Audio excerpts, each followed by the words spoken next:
Jemaah sekalian, saudara-saudariku, kita awali perjumpaan kita di duha ini dengan bersyukur pada Allah Subhanahu wa taala. Kita masih diberikan kesempatan untuk menjalani sisa hidup kita. Semoga seluruh aktivitas yang telah kita tunaikan sampai dengan detik ini dinilai oleh Allah Subhanahu wa taala sebagai bagian dari amal saleh yang diikhlaskan hanya kepada Allah. Kita juga bermohon semoga seluruh hamba-hamba Allah yang berkehidupan sampai detik ini, dimanapun ia berada, namun belum beriman kepada Allah, diberikan kekuatan, kemampuan, agar dapat bersyahadat sebelum wafat dan kembali pada Allah Subhanahu wa ta'ala. Kita juga bermohon semoga para pelaku maksiat, kecil, apalagi besar, dan bila berada di sekitar tempat ini, ataupun terpisah jauh dari kita saat ini, diberikan kemampuan untuk bertaubat, diberikan kekuatan untuk mengisi sisa kehidupan sehingga bisa menjalani aktivitas lebih baik, dan semoga kita wafat dalam keadaan husnul khatimah. Insyaallah di pertemuan kali ini kita akan melanjutkan kembali kajian kita, pembelajaran mengenai makna firman Allah Subhanahu wa taala dalam Al-Qur'an, dan kita mengambil juz yang terakhir dari juz Amma, juz ke-30, dengan harapan bahwa surah-surah pokok yang umumnya mudah untuk diketahui, dibaca, dihafalkan, dipelajari, dapat kita selain baca, hafalkan, juga pahami dan amalkan dalam kehidupan kita. Setidaknya dibawa secara khusyuk dalam praktek sholat yang kita tunaikan, terkhusus dalam 5 waktu sholat yang kita jalani sampai detik ini. Kalau kita coba renungkan, sekali lagi, kalau kita coba renungkan dari sekian sholat yang kita tunaikan, berapa persenkah bacaan sholat itu yang kita pahami? Karena pemahaman terhadap apa yang kita baca dalam sholat, atau bahkan dalam tuntunan ibadah secara umumnya, itu pertama akan mengantarkan cepat kepada kekhusyuan. Karena itulah, orang-orang yang khusyuk di dalam sholat, selain ia mampu menghadirkan ketersambungan dan kepasrahan kepada Allah saat menunaikan sholat.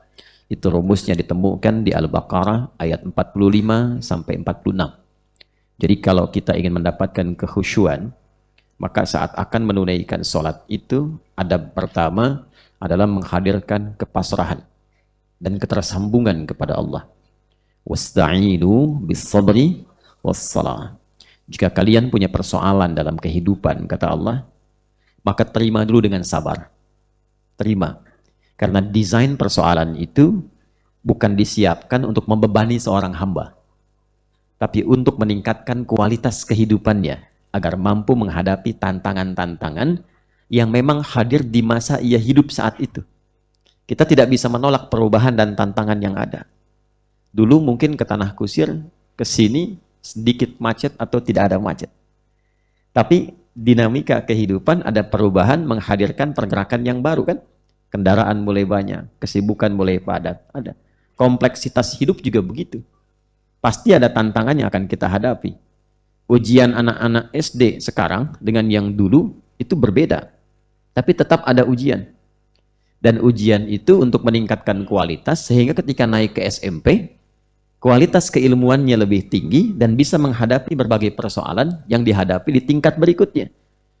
Dan indahnya Allah ketika memberikan ujian, ini kaidah pertamanya, tidak akan pernah menguji seorang hamba di luar batas kemampuannya.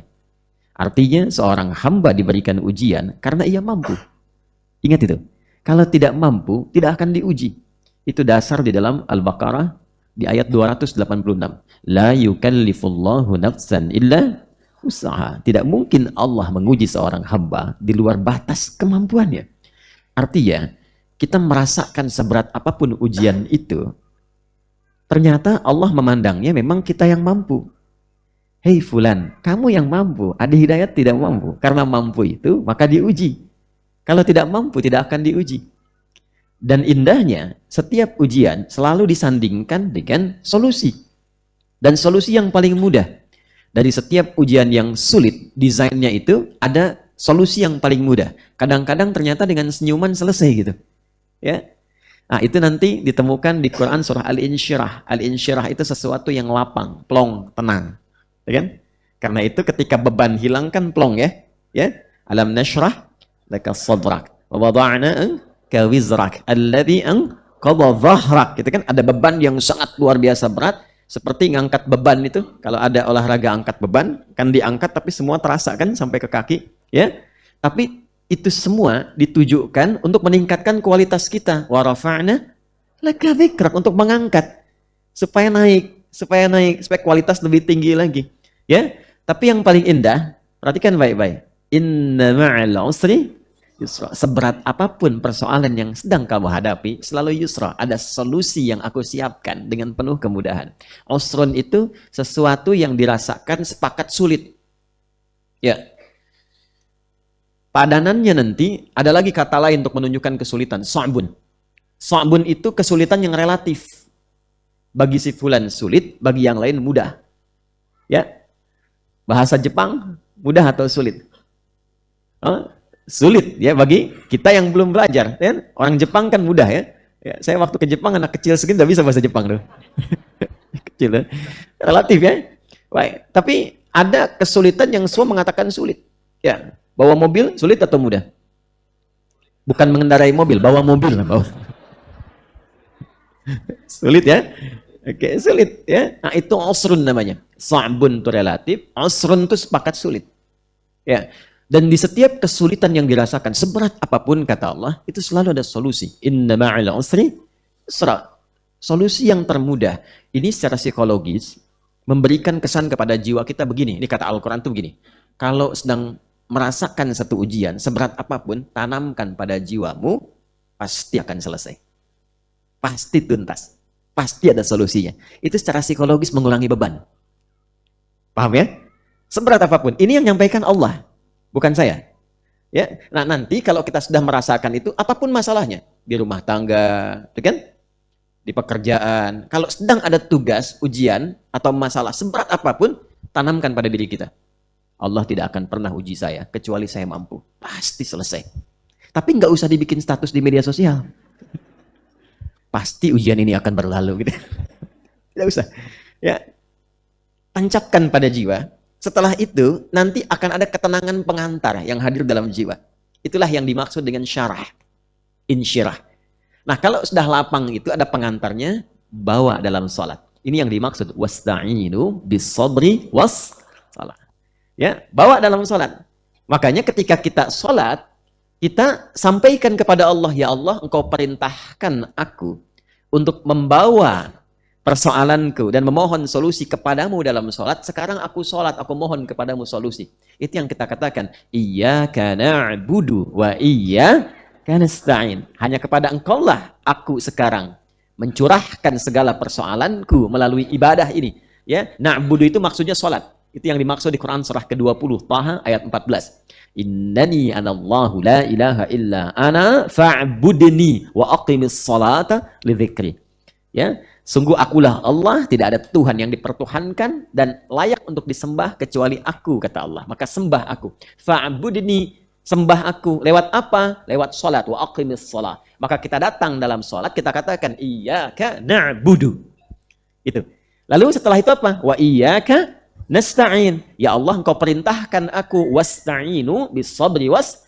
Sekarang kami nasta'in, kami minta kepadamu seperti apa yang kau perintahkan. Makanya di hadis qudsi ya, an Abi Hurairah radhiyallahu taala anhu qala, ya, an Nabi sallallahu alaihi wasallam an rabbih jalla wa ala. Hadis qudsnya mengatakan, idza qala al-'abdu, kalau seorang hamba benar salatnya dan dalam salat ia sampai pada kalimat iyyaka na'budu wa iyyaka nasta'in, qala Allah azza wa jalla, Allah menjawab, hadza baini wa baina 'abdi. Jazakallahu khair.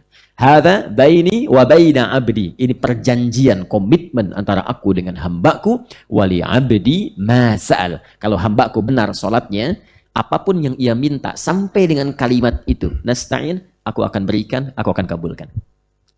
Karena itu dulu Nabi sallallahu alaihi wasallam, termasuk sunnah yang diteruskan oleh kalangan sahabat, tabi'in, orang-orang saleh. Kalau ada persoalan apapun dalam kehidupan, termasuk ada hajat tertentu. Bahkan Al-Imam Al-Bukhari ingin menuliskan kitab Sahih Al-Bukhari ya. Itu 16 tahun dituliskannya. Sebelum menulis setiap satu hadis, itu beliau sholat dulu 2 rakaat. Ya, sholatnya jenisnya banyak, bisa tahiyatul masjid, bisa sholat duha, datang.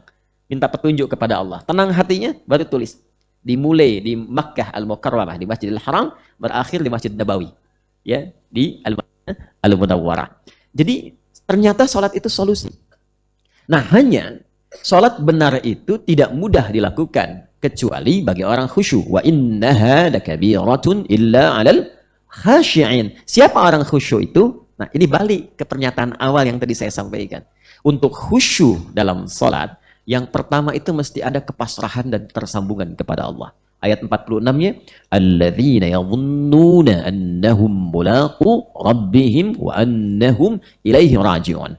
Orang khusyuk itu ciri pertamanya orang yang menyiapkan diri sebelum sholat. Jadi khusyuk ternyata dimulai sebelum sholat. Dia menyiapkan diri akan menghadap kepada Allah Rabbnya, dan boleh jadi dia merasakan mungkin dalam sholat itu dia pulang. Dirumus. Ya, kalau dengar kalimat begini, raji'un, raji'un, raji'un, ilaihi raji'un, yang terbayang apa? Inna lillahi wa inna ilaihi raji'un, kan? Ya, kembali kepada Allah, kan? Ya, dan desain kalimat itu pada awalnya bersandingnya dengan musibah. Dengan musibah. Itu ada di Al-Baqarah ayat 156. Alladzina idza asabatuhum musibah qalu inna lillahi wa inna ilaihi raji'un. Dan musibah nanti terbesar bagi yang hidup itu kan kematian. Makanya sering dilekatkan kalimat itu. Padahal apapun yang kita terima itu pada dasarnya punya Allah. Itu musibah. Jabatan musibah. Kan? Musibah. Makanya dulu orang terima jabatan itu inna lillahi wa inna ilaihi raji'un, bukan alhamdulillah terpilih, tidak. Ya, dia merasakan ini titipan Allah, pasti dihisab. Ada harta, inna lillahi wa inna ilaihi raji'un. Ibu dapat suami, wa inna lillahi. Ya, semua itu akan dihisab, akan ditanya oleh Allah. Jadi kalau kita merasa semua titipan, maka cara mengelola titipan itu pun pasti akan waspada. Ya, pasti akan diolah dengan baik. Saya nitip kepada Anda motor, pulang-pulang spionnya hilang, stang bengkok, gitu kan? Ya, rodanya kempes 2. Kira-kira perasaan saya bagaimana? Ya, Allah nitipkan kepada Anda ada anak-anak, ada pasangan hidup, ada harta benda, itu akan ditanya ketika kembali. Nah, karena itu rasakan ketika menerima titipan itu, bagaimana kalau saya pulang? Bagaimana kalau saya wafat? Mengembalikan dan ditanya, mempertanggungjawabkan setiap titipan itu. Nah, ini spirit ini usahakan ditampilkan ketika akan sholat. Kata Al-Quran, kalau hendak engkau sholat, rasakan mungkin sholat itu menjadi sholat terakhir dalam kehidupan kita, dan boleh jadi saat sujud itu kita berpulang. Ini yang diisyaratkan oleh Nabi SAW setiap akan beliau sholat, setidaknya menghadap kepada jamaah itu, selain mengatakan istau, kan? Ya. Beliau juga mengatakan apa? Sallu salatal muwadda'. Salatlah, persiapkan diri kita saat ini seakan-akan ini salat perpisahan kita dalam hidup. Nah, kalau kita merasakan akan berpulang, kekhusyuan akan hadir. Jadi pengantar pertama, hanya kekhusyuan ini akan bertahan di pembuka salat. Awal-awal. Tengah-tengah bisa kabur lagi. Betul. Ya. Ya memang betul begitu. Karena Nabi pun mengatakan demikian. Ya, atau kama qala Rasulullah sallallahu alaihi wasallam, bima ma'na. Ya, idza kabbara, jika seseorang telah bertakbir, mulai takbir itu. Ya, mulai bertakbir tuh. Fa yaqulu syaitanu, maka setan akan mulai berkata, uzkur kadza, ingat ini ya, ingat itu ya. Jadi kalau sebelum takbir, kita bisa merasa fokus, enggak ingat apapun, siap salat saja. Qad qamatis shalah, iqamah kan? Qadnya li taqrib, untuk mendekatkan. Ayo sudah mulai akan salat. Siap. Siapkan hati, khusyukkan. Mungkin akan wafat. Kita siap tuh. Tapi kalau sudah mulai bertakbir, setannya mulai datang. Ingat ini, ingat itu. Allahu Akbar. Ingat mobil, jemuran, status belum diupdate, apa macam-macam muncul semua. Ya, hatta la yash'ural musalli kam raka'atan yusalli, sampai ada orang salat tidak sadar berapa rakaat sedang menunaikan salatnya. Itu kata Nabi. Kalau Nabi bersabda demikian, pasti terjadi. Salat subuh tadi berapa rakaat? 2, ada yang 3. Ibu tadi sholat subuh? Kesiangan berarti. Ya. Tadi dia subuh. Ya. Ada yang 3, padahal cuma 2. Maka untuk bisa mengurangi itu dan bisa menepikan hal yang mengganggu supaya bisa fokus dalam sholat, salah satunya apa? Salah satunya adalah mencoba mempelajari, memahami bacaan-bacaan yang dibaca dalam sholat. Itu isyaratnya ada di Quran surah ke-29 ayat 45. Utlu ma uhiya ilaika minal kitab wa aqimis salah. Sebelum Anda menunaikan sholat, kata Al-Quran, sebaiknya baca dulu, pahami dulu, lalu amalkan, praktekkan apa yang telah dipahami itu. Itulah sholat yang ideal. Tidak paham itu tidak berdosa. Gugur kewajiban. Jadi kalau kita, bukan kita. Kalau ada orang yang sholat, tidak mengerti, tidak paham apa yang dia baca, tapi dia benar secara fikih, dari takbir sampai dengan salam, itu menggugurkan kewajiban. Tidak dosa. Kewajiban gugur, pahala ada. Hanya kekhusyuan belum tentu diraih sempurna, dan manfaat sholat dalam kehidupan belum tentu bisa didapat.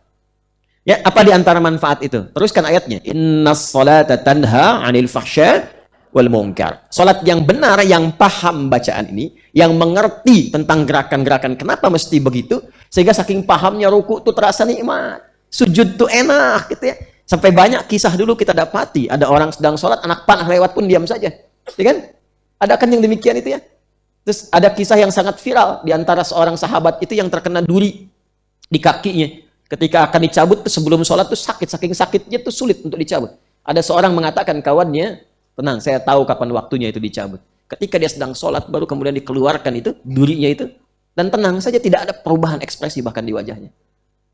Kalau mau lebih dahsyat lagi, ya ada lagi, ini kisah nyata. Saya tidak menyampaikan sesuatu yang cerita yang aneh-aneh gitu ya.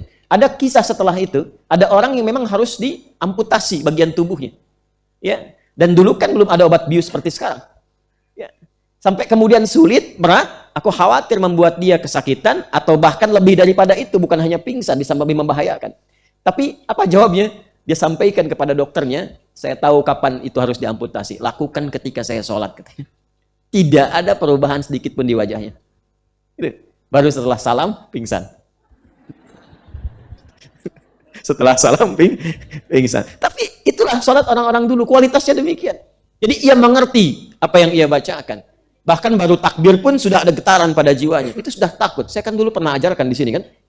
Jadi begitu tangan mengangkat itu begini, tangan mengangkat, ini kan ada ulama yang menyebutkan di Asrarus Salah, ada kitab namanya Asrarus Salah. Ada lagi Nazarat fi Ma'anis Salah. Di kitab-kitab dari kalangan salaf-salaf dulu, termasuk yang kontemporer, mengangkat begini itu sebenarnya ada dua makna. Ya, satu, buang urusan dunia ke belakang. Jadi kalau mau sholat, dunia jangan bawa-bawa, buang ke belakang.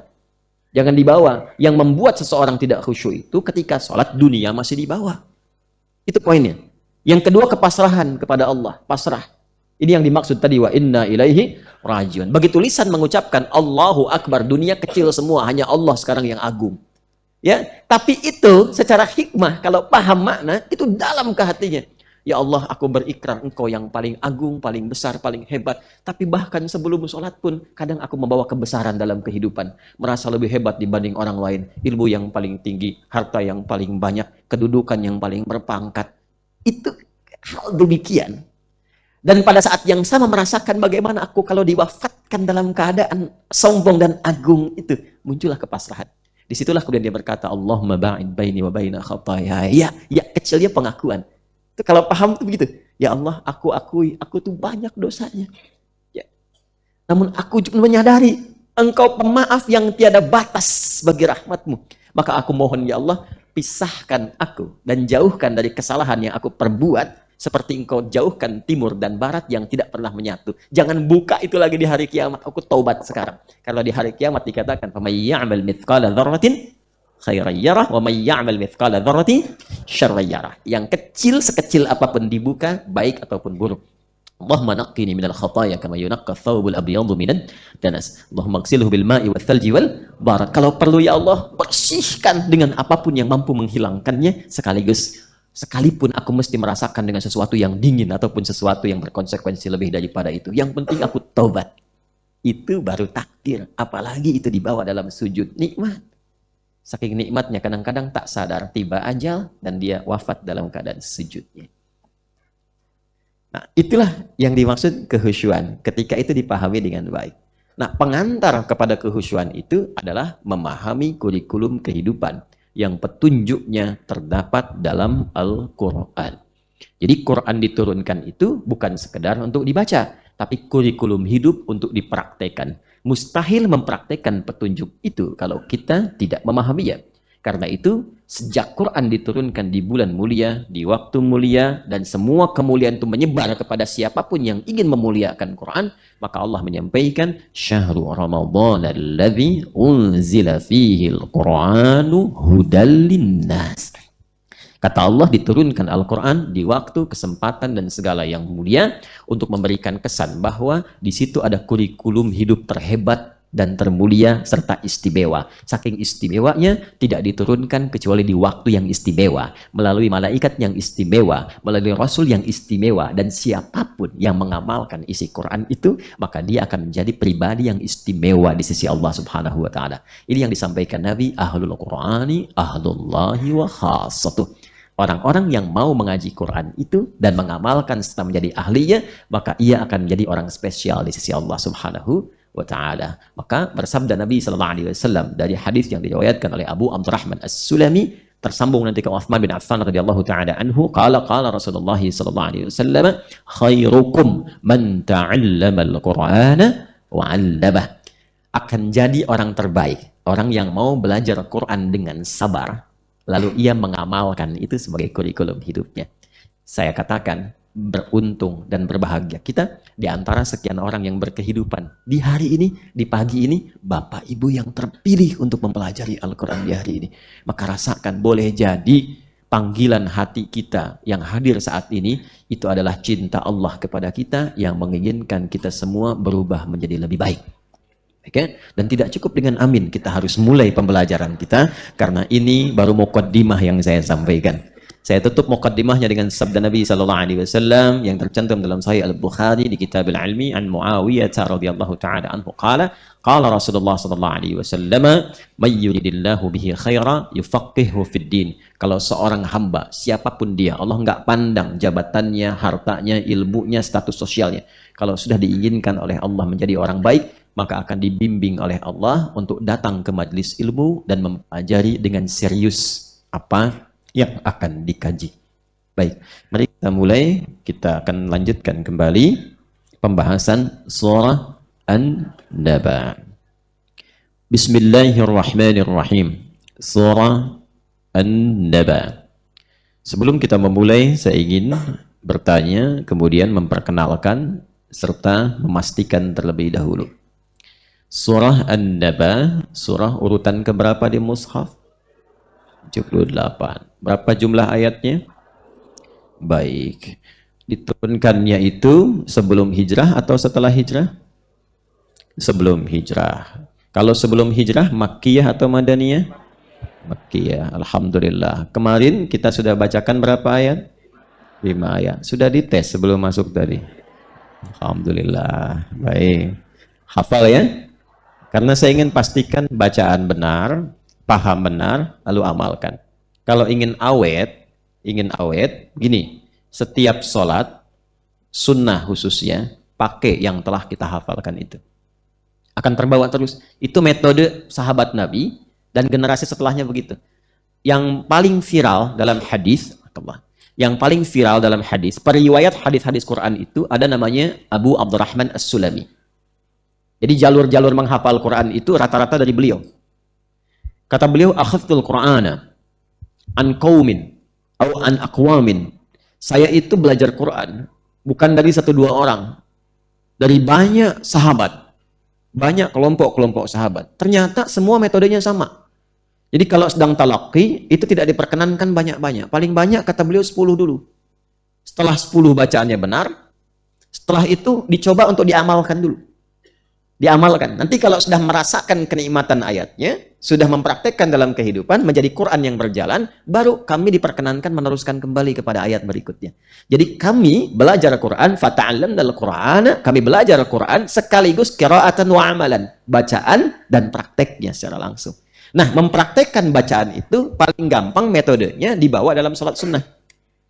Ya, kalau sedang tidak bermakmum di masjid misalnya, kan imam punya bacaan sendiri. Nah, pakai itu aja nggak apa-apa, bukan aib kok. Bahkan ada sahabat yang hobinya itu kul huwallah saja. Betul. Kalau tarawih pernah nggak hadir di satu masjid yang rakaat keduanya qul huwallah terus? Ada ya. Nah itu jangan banyak disoal karena sanadnya ada dalam hadis. Yang disoal itu kalau bacaannya mungkin ya tidak terlampau tertil misalnya, tapi sanad itu ada. Ada seorang sahabat yang diadukan oleh sahabat lain karena bosan. Ya, apa bosannya? Setiap rakaat kedua qul huwallah lagi, qul huwallah lagi, qul huwallah lagi, qul huwallah lagi. Ya, rakaat ini qul huwallah, selanjutnya qul huwallah, selanjutnya qul huwallah. Dia diadukan ke Nabi, dipanggil, diklarifikasi. Nabi begitu tuh, tidak menghukumi kecuali jelas pembuktiannya. Kenapa engkau baca qul huwallah terus di setiap rakaat kedua? Ini kawanmu ngadu gitu. Itu imam waktu itu. Kata beliau, karena aku mencintai Allah dan mencintai semua sifat-sifat keagungan terkait Allah yang ada dalam surah itu. Maka turun berita kepada Nabi, Nabi mengatakan, Allah menyampaikan kepadaku untuk diteruskan kepadamu bahwa engkau mencintai Allah, Allah pun mencintaimu. Itu sanadnya.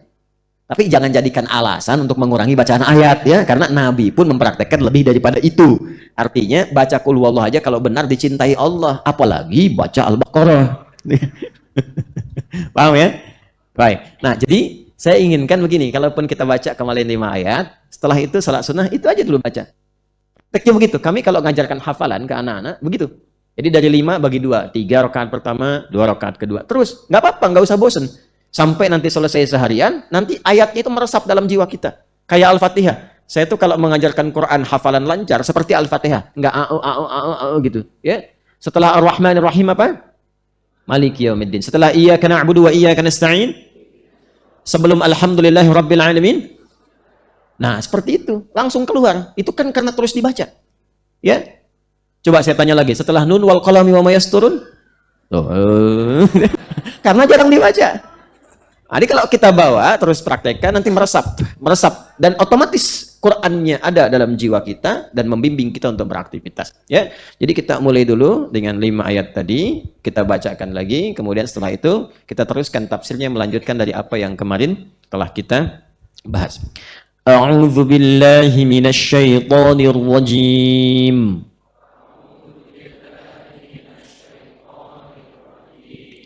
Bismillahirrahmanirrahim. Amma yatasaalun.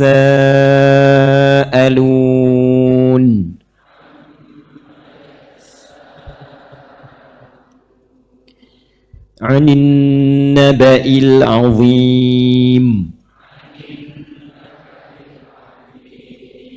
Bukan ajim, azim.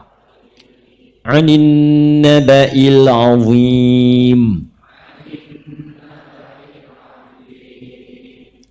Alladhi hum fihi mukhtalifun.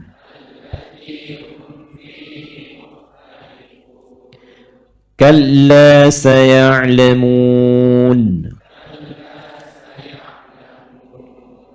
Thumma kalla saya'lamun.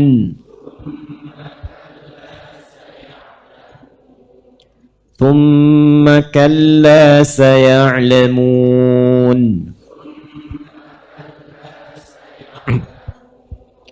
Baik, itu yang kita baca di pertemuan yang lalu. Saya sinopsiskan sejenak bahwa di era-era awal turunnya Al-Quran kepada Rasulullah SAW, di periode Mekah sebelum Nabi Hijrah, maka turunnya Quran ini menjadi berita viral di kalangan masyarakat pada saat itu.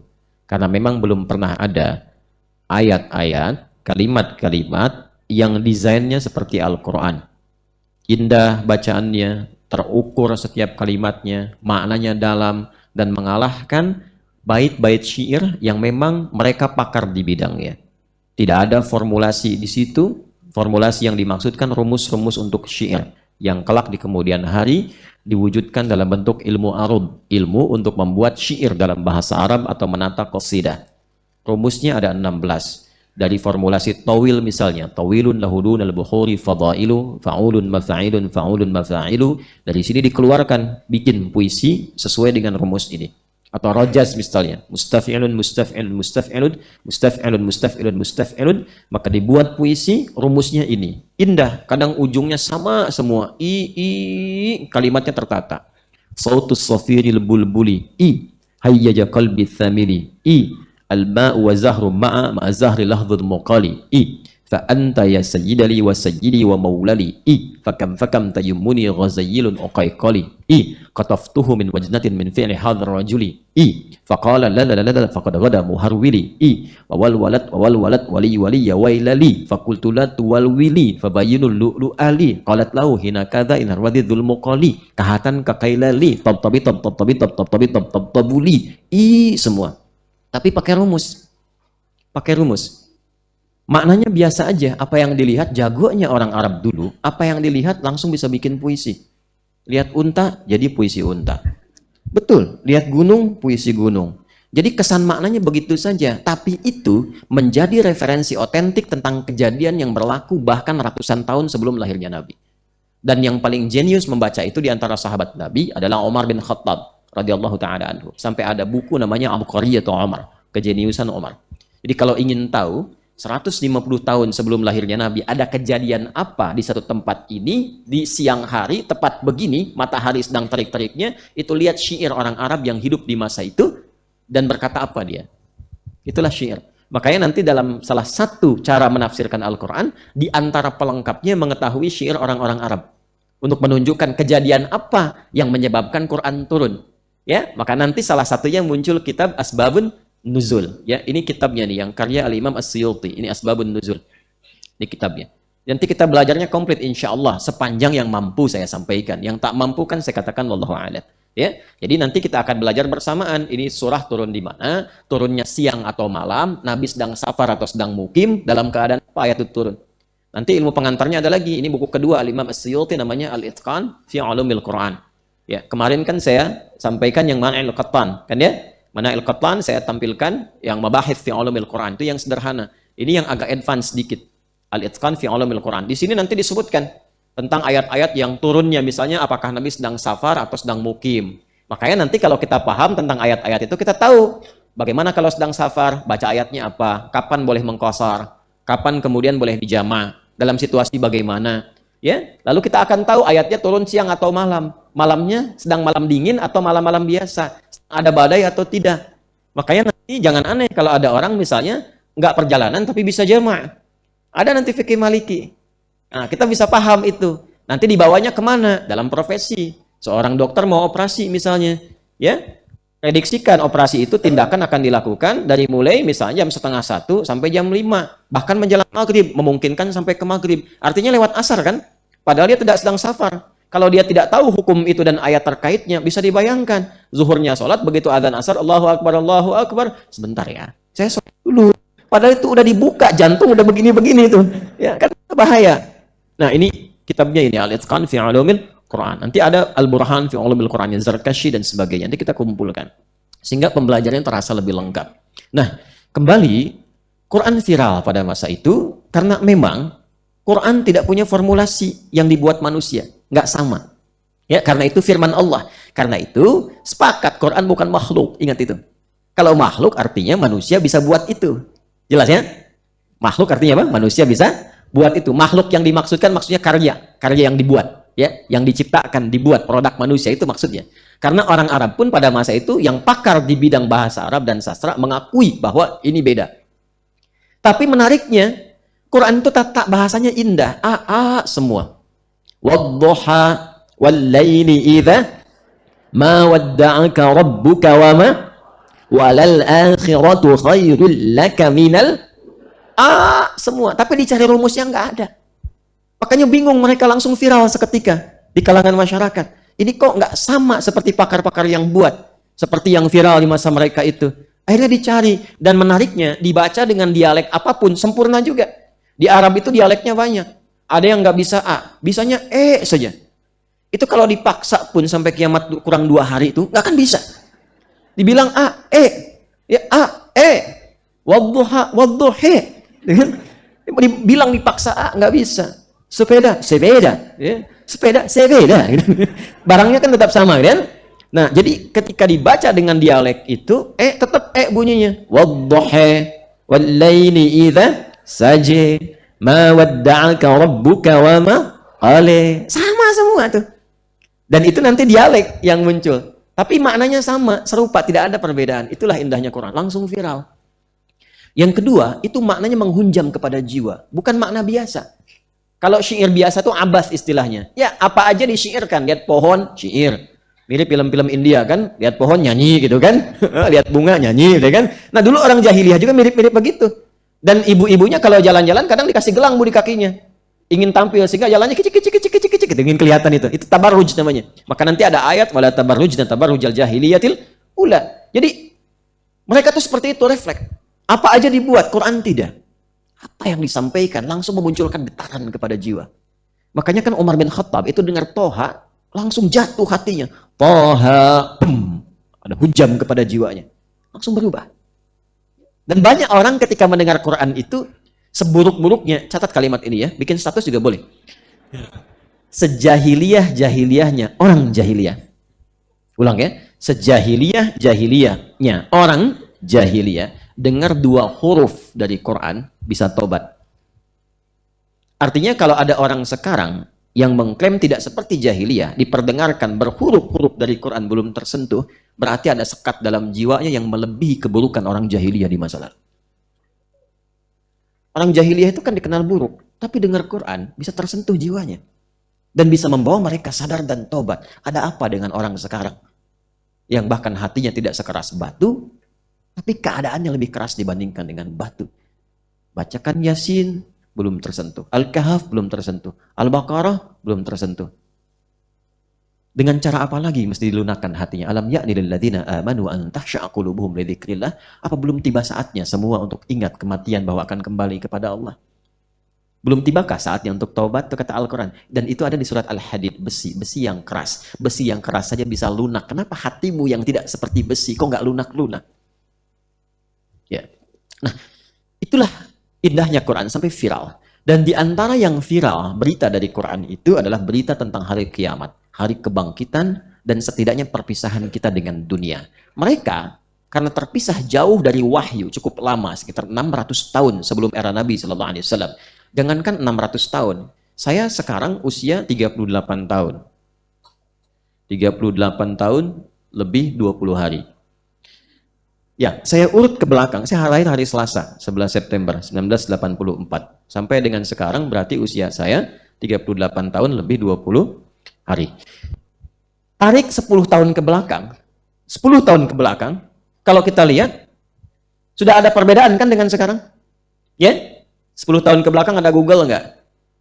Kendaraan seperti sekarang tidak? Tidak. Kita masih bisa menikmati pemandangan yang bagus-bagus, kan? Alam dan sebagainya. Interaksi bisa langsung, masih kenal dan tahu serta dengar siapa yang wafat di 3 bukit ke belakang. Apalagi 20 tahun ke belakang. Ya, tarik. Tapi perubahannya begitu cepat. Kekinian sudah mulai lupa dengan tetangga. Sudah mulai lupa dengan kawan. Sudah mulai lupa dengan perhatian. Itu baru jarak 10-20 tahun, apalagi 600 tahun. Sudah mulai lupa dengan petunjuk Nabi Isa alaihissalam sebelumnya. Sudah mulai lupa dengan petunjuk Nabi Musa alaihissalam sebelumnya. Sudah mulai lupa dengan petunjuk Nabi Ibrahim alaihissalam sebelumnya. Padahal beliau itu ya melahirkan anak nanti Nabi Ismail alaihissalam yang berkehidupannya di situ, meninggikan bangunan Ka'bah di situ, mewariskan di situ, tapi lupa. Dan problemnya kalau sudah lupa itu suka tidak ingat. Itu masalahnya. Betul ya? Ya. Maka diturunkan Rasul untuk mengingatkan. Basyira wa nadhira, memberikan kabar baik sekaligus mengingatkan. Ingat loh, kamu itu akan pulang. Ingat, kamu akan meninggal. Ingat, kamu akan wafat. Ya. Nah, orang-orang pada masa itu tahu akan meninggal, tapi tidak sadar apakah ada kehidupan setelah meninggal atau tidak. Maka di antara ayat yang Quran itu, ya yang turun itu di Al-Quran, ada ayat-ayat yang mengingatkan tentang kehidupan setelah kematian. Dan berbahagianya kita sebagai muslim, berbahagia, mesti bersyukur. Silahkan komparasikan, silahkan cari, silahkan bandingkan. Demi Allah saya katakan, tidak akan Anda temukan satu pun keterangan dengan detil yang menerangkan tentang proses kehidupan di dunia, di alam kubur, sampai ketika berpulang. Hisabnya bagaimana, hisab yasira yang ringan bagaimana, yang berat bagaimana, kitabnya seperti apa, bagaimana surga, bagaimana neraka, pintunya ada berapa, amalannya apa, kecuali dalam Islam. Ini menunjukkan benarnya ajaran dalam Islam. Dan siapa yang bisa menerangkan itu selain pembuatnya, selain penciptanya? Ya, kalau Anda pembuat pesawat, Anda bisa menerangkan pesawat dengan detil.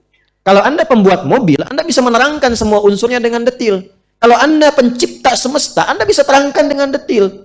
Nah, inilah wujud nyata kebenaran Al-Quran.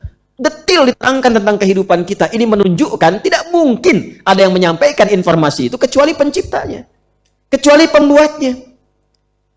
Nah, ini yang seharusnya membuat kita lebih yakin dengan hidup. Bahwa apa yang kita lakukan ini ada aturannya. Apa yang kita kerjakan itu ada petunjuknya. Dan kita mesti yakin. Ya, kalau kita memang yakin dengan keadaan pencipta dengan segala rupa, kita pun mesti yakin bahwa satu saat kita pulang. Dan itu ditunjukkan. Sebelum ke sini kan lewat tempat pulang kan? Ada kuburan tanah kusir kan? Ya kan? Harap-harap bisa ke tanah suci, ternyata ke tanah kusir kan? Ya? Berarti satu saat akan pulang kan? Nah, sekarang saya mau bikin gambar begini. Ya. Skemanya begini. Sekarang kita ada di mana? Ya, di Masjid An-Nur ya, tanah kusir. Di bumi, di dunia kan? Masih ingat, bumi itu tempatnya. Al-Ard. Al-Ard itu pada asalnya setiap tempat yang dipijak sebetulnya. Ard. Fokus. Sifatnya disebut dengan dunia. Dunia itu sifatnya. Ya. Ad-dunya. Dari kata dana yadnu dunuwan wa dunyaan.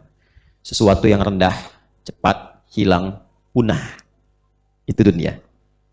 Jadi sehebat-hebatnya status yang disandang saat di dunia, pada akhirnya akan punah. Kalau bukan dunia meninggalkan kita, kita yang meninggalkan dunia. Dan semua sifat yang ada di dunia itu pasti akan rusak. Fana sifatnya. Itu ada gelas. Dibiarkan, nggak usah diapa-apakan. Rusak sendiri. Itulah dunia. Jadi mempertahankan apapun pada akhirnya hilang. Itulah dunia. Jabatan apakah selamanya? Tidak, ada batasnya. Kekayaan ada batasnya. Artinya apa? Segala sesuatu yang kita lakukan, semua dalam konteks berkehidupan di sini, dimanapun tempatnya di bumi ini, mau di tanah kusir, Jakarta, di Jawa secara umumnya, di Sumatera atau Indonesia secara umumnya, ataupun di luar Indonesia, pada akhirnya sifatnya tetap sama. Sepanjang di sini, sifatnya ini. Sepanjang di Ardun, sifatnya ini. Ardun itu tempat yang dipijak. Sekalipun keluar dari bumi, tinggal di bulan, tinggal di Mars, setiap memijak, itu Ardun namanya. Tetap. Fana juga, wafat juga, selesai juga. Nah ini, maaf sekali. Bukan sekedar diketahui, tapi harus disadari. Kalau hanya tahu, anak kecil pun tahu. Tapi kalau sadar, membuat kita berpikir, dari berpikir itu kita menyiapkan diri. Jadi setelah pergi dari sini, pulangnya kemana? Itu kan pertanyaan dasarnya. Ya. Nah, ada karakteristik orang yang memahaminya hidupnya di sini saja. Kalau sudah selesai, ya selesai, nggak ada kehidupan lagi. Itulah fase berpikir awal kalangan masyarakat jahiliyah sebelum ayat Quran turun. Wa ma yuhlikuna illa ad-dahru. Kami itu kalau meninggal ya sudah selesai, nggak ada hidup lagi. Itu konsepsi dasar jahiliyah. Jadi kalau ada orang sekarang mengatakan kehidupan itu cuma sekarang, setelah itu nggak ada kehidupan lagi, kita katakan Anda terlambat. Orang jahiliyah 15 abad lalu sudah pernah menyampaikan itu sebelumnya. Dan argumen mereka dipatahkan, digugurkan oleh Al-Quran sehingga mereka taubat. Jadi orang jahiliyah saja yang belum ada Google, belum ada listrik, belum ada PLN, belum ada macam-macam, ya, belum ada kenaikan harga, belum ada macam-macam dan sebagainya, itu bisa taubat. Kenapa? Anda yang mengalami situasi lebih modern kok berpikirnya jauh di bawah standar jahiliyah? Halo? Kenapa tersenyum? Ya. Kita ngaji tafsir ya. Nah, ini poinnya. Nah, jadi kita mesti sadar dulu. Dan kesadaran itu ditampakkan oleh Allah lewat indrawi kita. Pernah melihat, menyaksikan jenazah itu diantarkan ke kuburan? Pernah. Pernah melihat, disaksikan, sekarang banyak kan di media-media, bahkan di media sosial, orang-orang yang saat menjelang wafatnya pernah melihat? Pernah ya? Artinya, wafat itu nyata kan? Meninggal itu nyata kan? Oke, kita sepakat dulu bahwa setiap orang yang hidup pasti wafat. Setiap yang bernyawa itu pasti wafat. Quran surah ketiga Ali Imran ayat 185. Kullu nafsin dha'iqatul maut. Baik, saya tuliskan. Ada al-maut di sini. Maut itu kematian. Mati itu dari bahasa Arab. Ya, mati itu yang dapat maut. Yang dapat hadiah maut, ya, ya mendapatkan kematian. Tidak kematian. Pelan-pelan, pelan-pelan. Yang akan mendapati maut, ya, CM, calon meninggal. Ya. Kita semua CM nih, CM. Saya juga ya, semua calon meninggal. Sudah divonis kita. Vonisnya ajal namanya. Vonisnya apa namanya? Ajal. Ya, ajal. Bukan di Quran surah ke-7 ayat 34. Walikulli ummatin ajal. Jangankan 1-2 orang, semua generasi yang berkehidupan di ardun dengan sifat dunia itu pasti punya batas waktu hidup. Yang dirahasiakan oleh Allah supaya kita semangat menjalani hidup sekaligus waspada kapan saja ajal tiba kita siap. Itu maksudnya. Jadi hikmah sifat ini dirahasiakan ajal supaya kita terus waspada, berbuat baik terus. Dan sadar, makanya kata para ulama, kalau terfikir berbuat maksiat, bayangkan seketika wafat supaya maksiat itu tidak jadi dilakukan. Ada tawaran korupsi, bayangkan bagaimana kalau menerima itu wafat. Sehingga dengan kesadaran penuh itu, takut untuk berbuat itu tinggalkan. Ya, ada tawaran untuk nyogok misalnya, bayangkan saat nyogok itu wafat. Ya, sehingga ketika itu terfikir dilakukan, kita tarik mundur, nggak jadi dilakukan. Bagaimana ketika wafat, dikenal dalam wafat dalam keadaan sedang korupsi, disebutkan koruptor. Viral di dunia dengan perbuatan jahat, viral di akhirat dengan maksiat. Ya, itu kan sesuatu yang harusnya menyentuh kepada jiwa itu. Ya, paham ya? Nah ini dia, ajal namanya. Nah, kemudian setiap kita karena sudah mendapatkan ajal, maka sudah pasti akan pulang. Calon meninggal, yang akan meninggal, itu bahasa Arabnya disebut dengan mayyit. Ada tasydidnya. Mayyitun. Nah, mayyitun. Ditemukan di mana? Quran surah 39 ayat 30.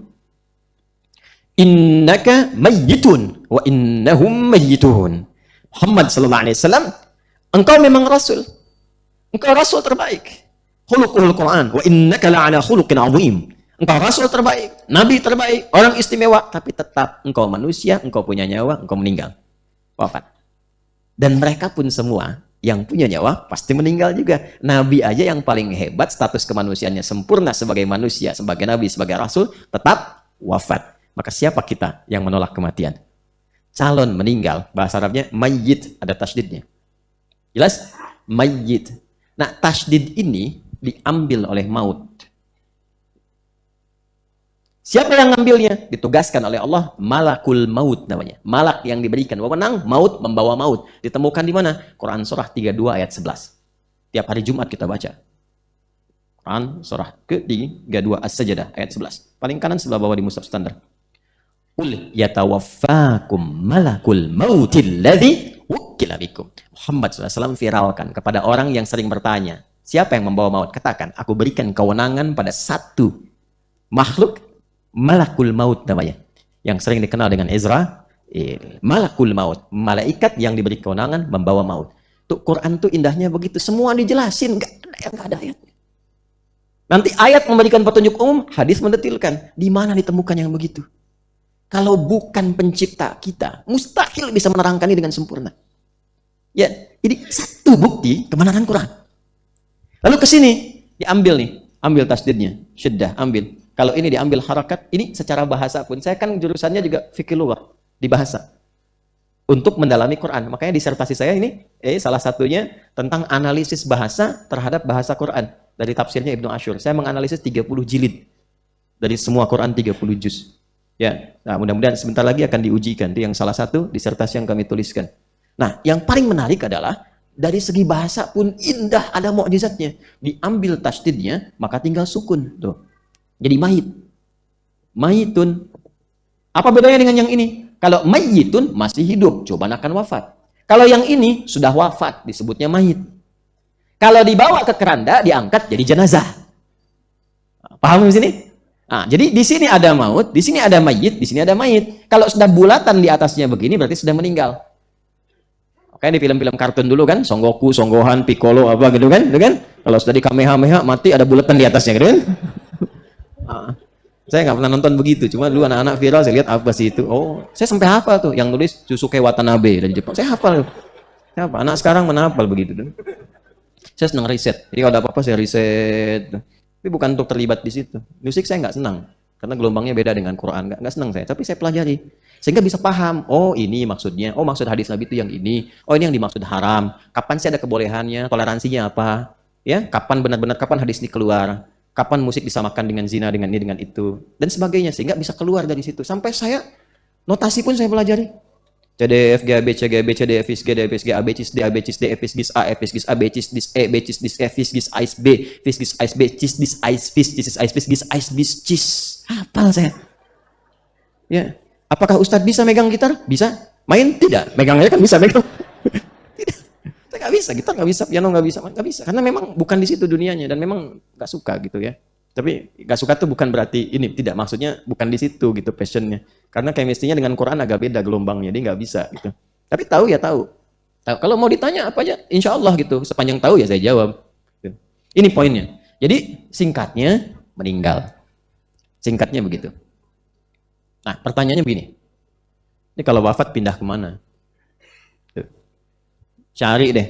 Dimanapun keterangan yang menerangkan dengan detail sampai cara wafatnya bagaimana di Quran dibahas. Dari yang husnul khatimah sampai su'ul khatimah. Ya ayyatuhan nafsul mutmainnah irji'i ila rabbiki radiyatan mardiyah fadkhuli fi ibadi wadkhuli. Muncul Quran surah ke-89 ayat 27 sampai dengan 30. Sampai yang mau keluar digambarkan dipukuli malaikat itu juga ada. Tapi nyatanya kan yang merasakan. Kalau nggak percaya nanti silahkan saja, konsekuensinya akan didapatkan ketika mengalami itu. Tapi yang ingin saya katakan, semua keterangan itu ada di Quran. Di hadis dijelaskan. Nah sekarang komparasi untuk meyakinkan. Jadi kalau ditanya kenapa Anda masuk Islam, tahu dari mana Islam itu benar? Salah satunya jawabannya ini. Karena semua petunjuk dalam Islam itu otentik, menunjukkan kebenaran hidup, menunjukkan kurikulum hidup yang nyata, terbukti dialami, dan paling presisi tinggi, paling jelas. Jadi kita itu tidak ada persoalan yang nggak ada jawabannya. Semua itu ada. Makanya disebut kurikulum.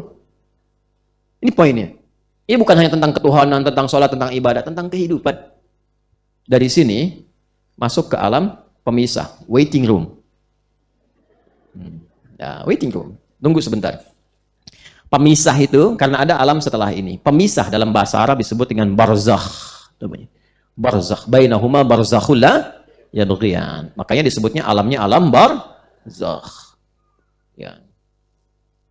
Nah, keadaan yang di alam barzakh itu berlalu disebut dengan qabr. Tempatnya disebut maqbarah. Sifatnya disebut dengan kubur. Afala ya'lamu idza bu'athira ma fil qubur wa khussila ma fis sudur. Nah, ini sifat keadaannya disebut dengan kubur. Ada yang lapang, yang nyaman, yang terang, yang indah dan macam-macam ada. Ya, kalau mau dikeluarkan banyak ayatnya seperti Ali Imran misalnya, kalau yang mau paling tinggi Quran surah ketiga ayat 169 sampai 171. ولا تحسبن الذين قتلوا في سبيل الله أمواتا بل أحياء عند ربهم يرزقون فرحين بما آتاهم الله من فضله ويستبشرون بالذين لم يلحقوا بهم من خلفهم ألا خوف عليهم ولا هم يحزنون. Ada orang-orang yang masuk ke kuburnya mendapatkan kenikmatan luar biasa, enak semua nikmat, sampai-sampai kalau dia mampu, kata Quran, dia akan datangi keluarganya mengatakan, jangan banyak sedih, jangan menangis, apalagi meratap-ratap, jangan lakukan. Kami di sini lebih enak daripada di situ. Kalau bisa cepat nyusul ke sini. Tuh, mau? Halo, kenapa tidak yakin? Orang beriman itu siap menghadapi kematian. Harus yakin, mati kapan aja. Masa nggak siap? Harus siap.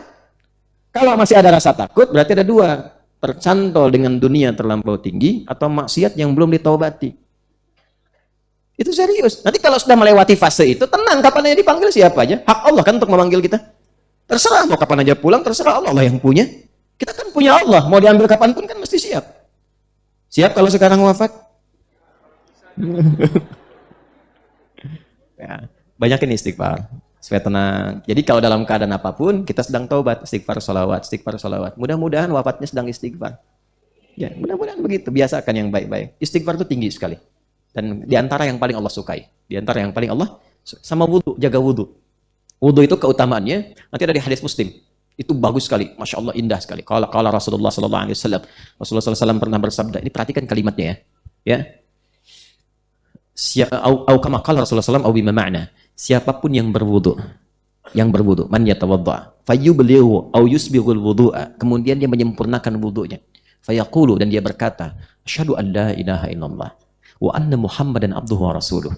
Dia berkata asyhadu an la ilaha illallah wa anna Muhammadan abduhu wa rasuluh, atau kita katakan wa anna Muhammadan rasulullah. Perhatikan. Maka dikatakan kepadanya di hari kiamat, faqila lahu yaumal qiyamati udkhulil jannata min ayyiha syi'ta. Masuklah ke pintu surga yang 8 pintu itu dari manapun yang kamu inginkan.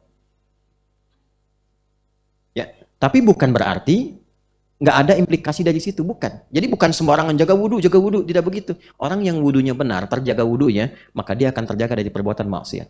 Di orang wudhu itu kalau wudhunya benar, itu tidak akan berbuat maksiat. Terjaga. Ya kalau nggak maksiat pasti masuk surga. Pengertiannya begitu. Kalau ada orang komitmen terhadap dirinya, sampai wafat akan menjaga diri dari perbuatan maksiat, maka diberikan hadiah besar oleh Allah. Masuk surga dari pintu manapun yang kamu inginkan. Artinya orang baik. Orang baik. Nah singkatnya, ini wafat dalam kubur, masuklah kemudian fase yang terakhir. Akhir sesuatu dalam berkehidupan bagi makhluk yang tidak ada setelah itu kehidupan lagi, maka ditambahkan dari kata akhir itu dengan ta. Dari kata akhir tambahkan ta menjadi akhirat. Akhirat. Akhirat. Ini sifat menunjukkan kepada sesuatu yang akhir, ujung sesuatu yang nggak ada ujungnya lagi. Ya, ini kan ada tembok nih. Tapi kan setelah itu ada ruang lagi kan? Ada ruang lagi terus gitu ya. Nah, ini ujung, nggak ada ruang lagi, setelah itu nggak ada kehidupan lagi setelah itu. Maka tambahkan kata akhir dengan ta, menjadi akhirat. Ini yang pertama, dunia. Ini yang terakhir. Yang pertama, lawan dari sifat yang terakhir disebut dengan ula namanya, al-ula.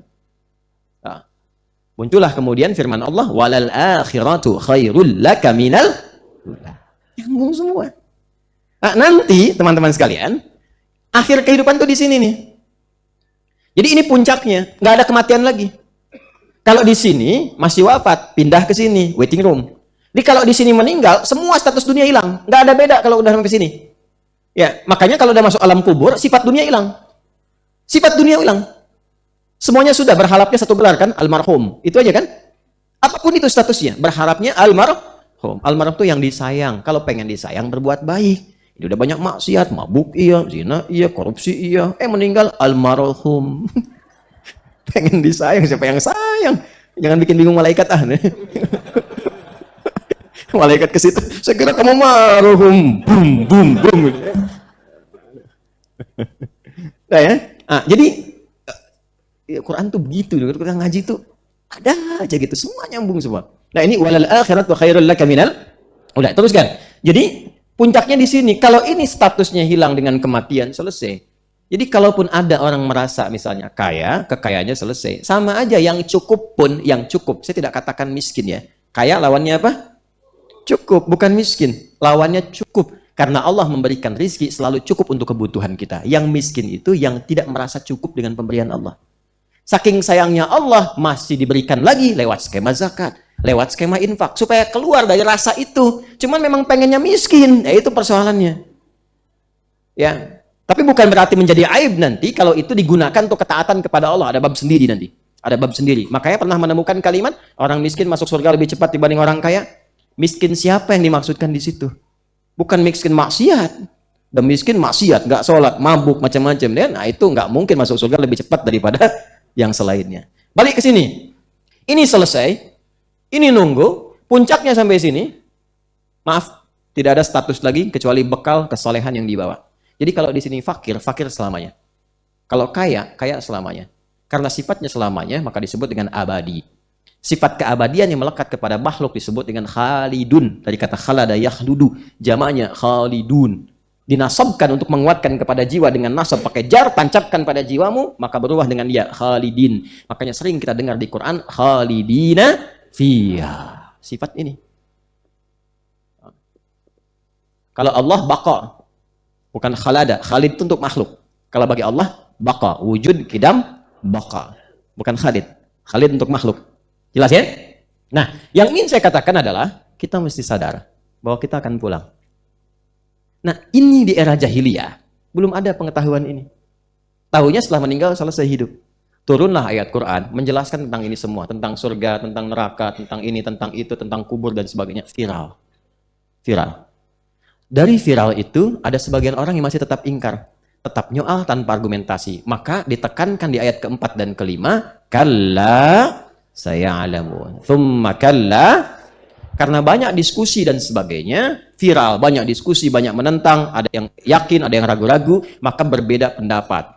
Ada yang berbeda, berdebat dan sebagainya, disebut ikhtilaf. Orang yang ikhtilaf mukhtalif, jamaknya pakai un di ujungnya. Tinggal tambahkan un membentuk jamak. Muslim satu orang, muslimah perempuan satu orang. Jamakkan muslimun. Soim satu orang, banyakkan soimun. Mukmin satu orang, banyakkan mukminun. Mukhtalif satu orang, banyakkan mukhtalifun. Alladzi hum fihi mukhtalifun. Kita berhenti di kalimat mukhtalifun. Ini di sini viral, banyak jadi perbincangan. Di tempat mereka ngopi dibicarakan, di tempat mereka diskusi dibicarakan, di tempat mereka niaga dibicarakan, viral.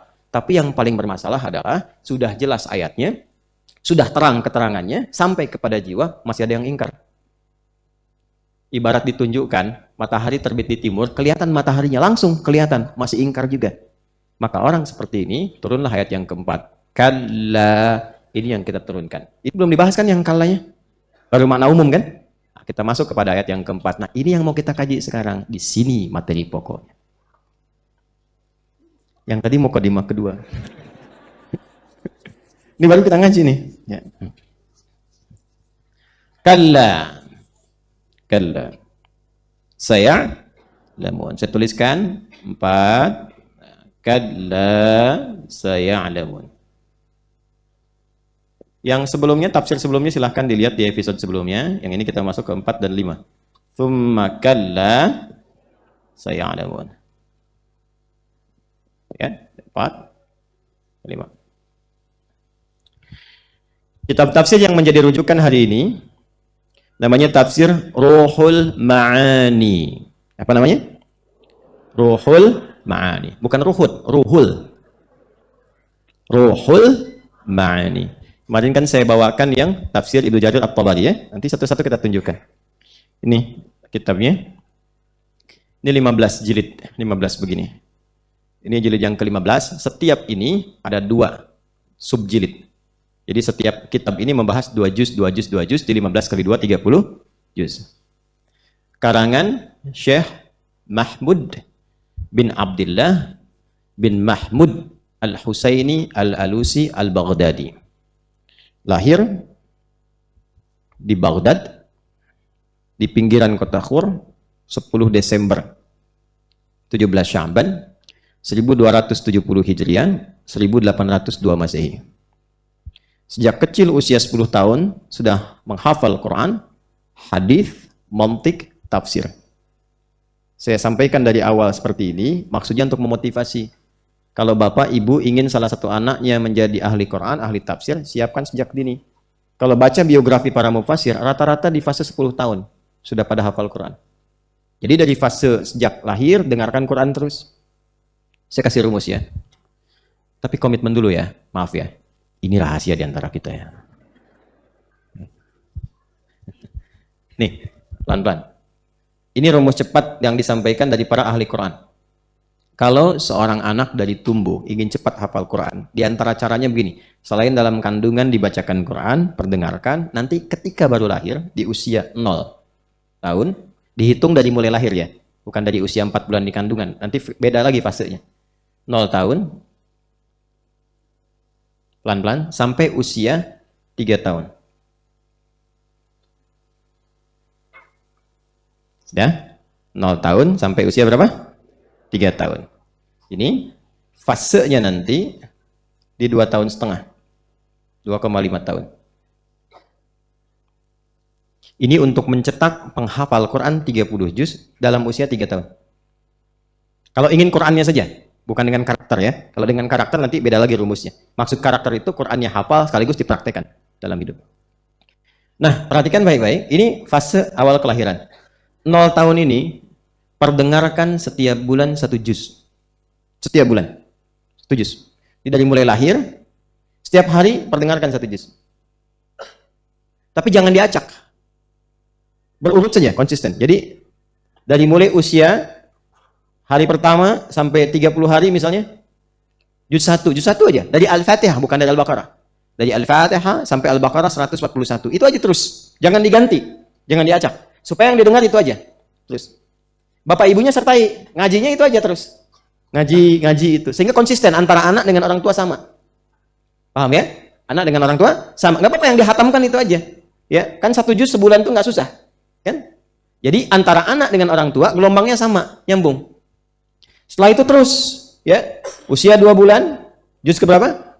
Kedua. Secara singkat, usia 30 bulan berarti sudah berapa? 30 juz. 32 bulan itu berapa tahun? 2,5 tahun. 2 tahun kan 24 bulan.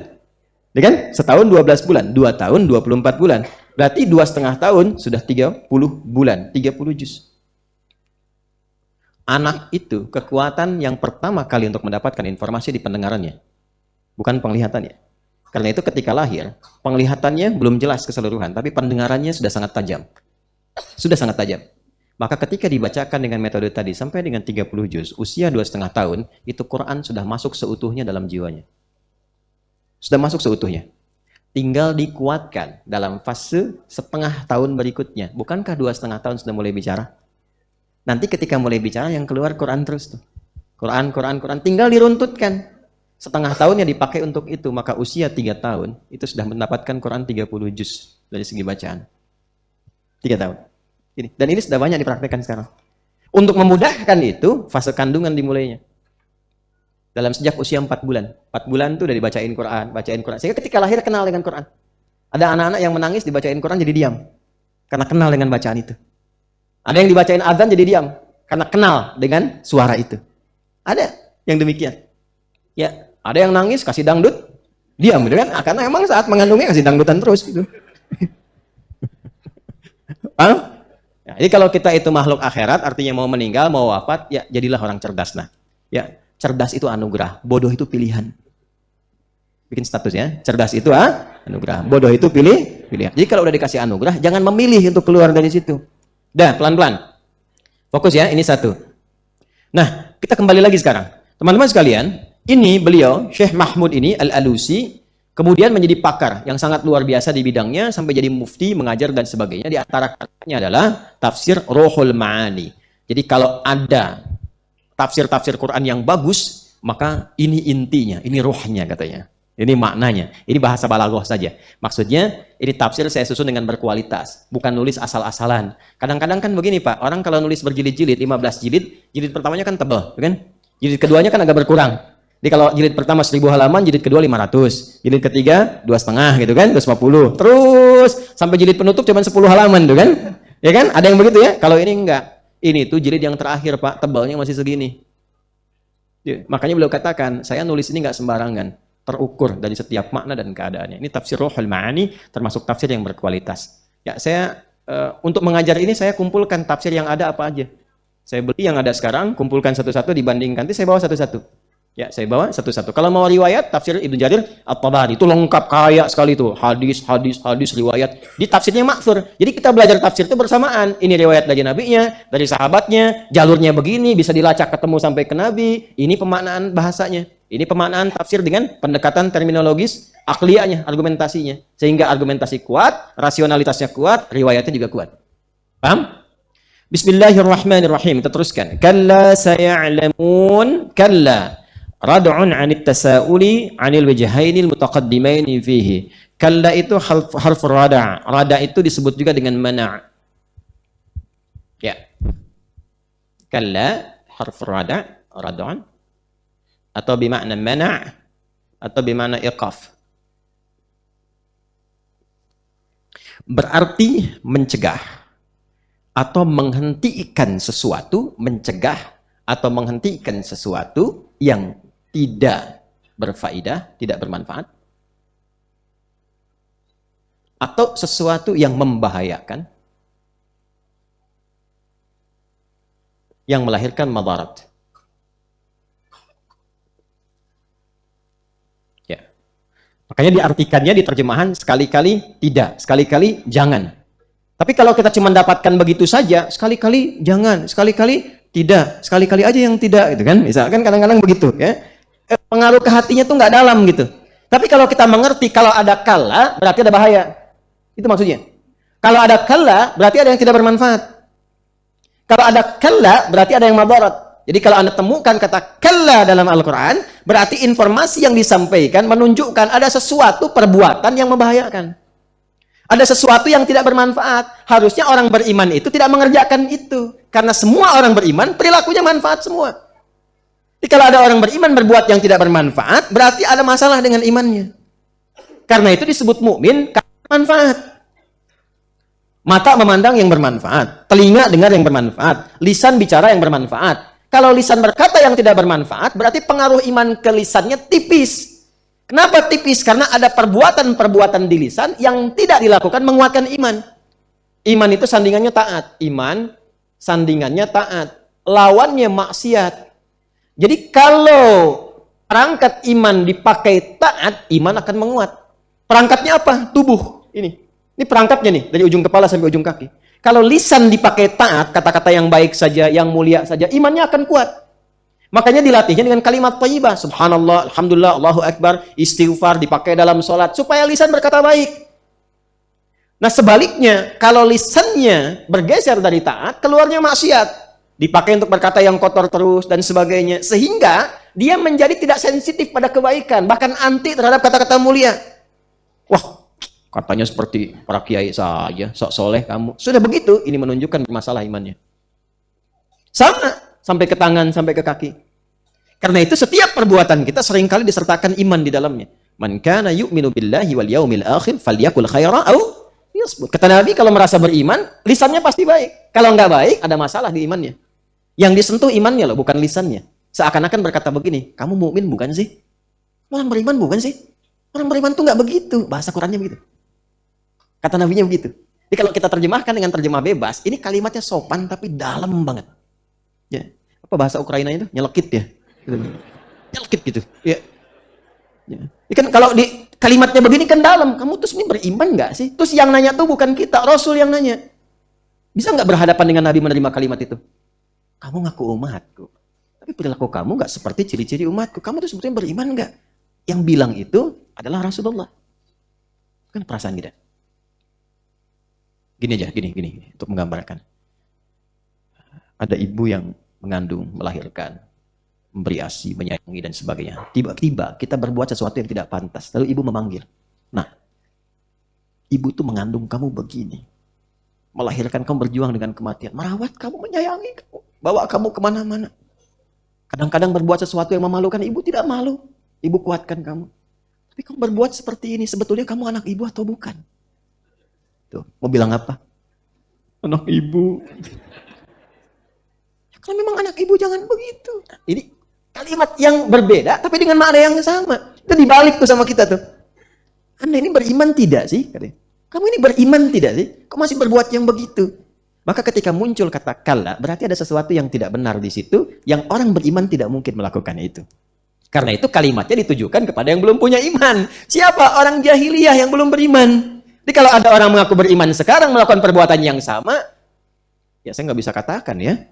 Tapi setidaknya kayaknya mendekati perilaku jahiliyah dan dipertanyakan keimanannya. Kamu itu mukmin atau jahiliyah? Gitu. Apa di antara perbuatannya? Satu,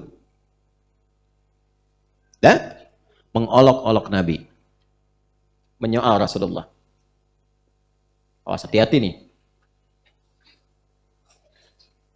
Mengolok-olok itu istihza namanya. Nanti ada di tafsirnya. Saya sudah baca. Ya, jadi saya terangkan dulu, nanti belakangan baru kita bacakan. Insyaallah. Istihza namanya.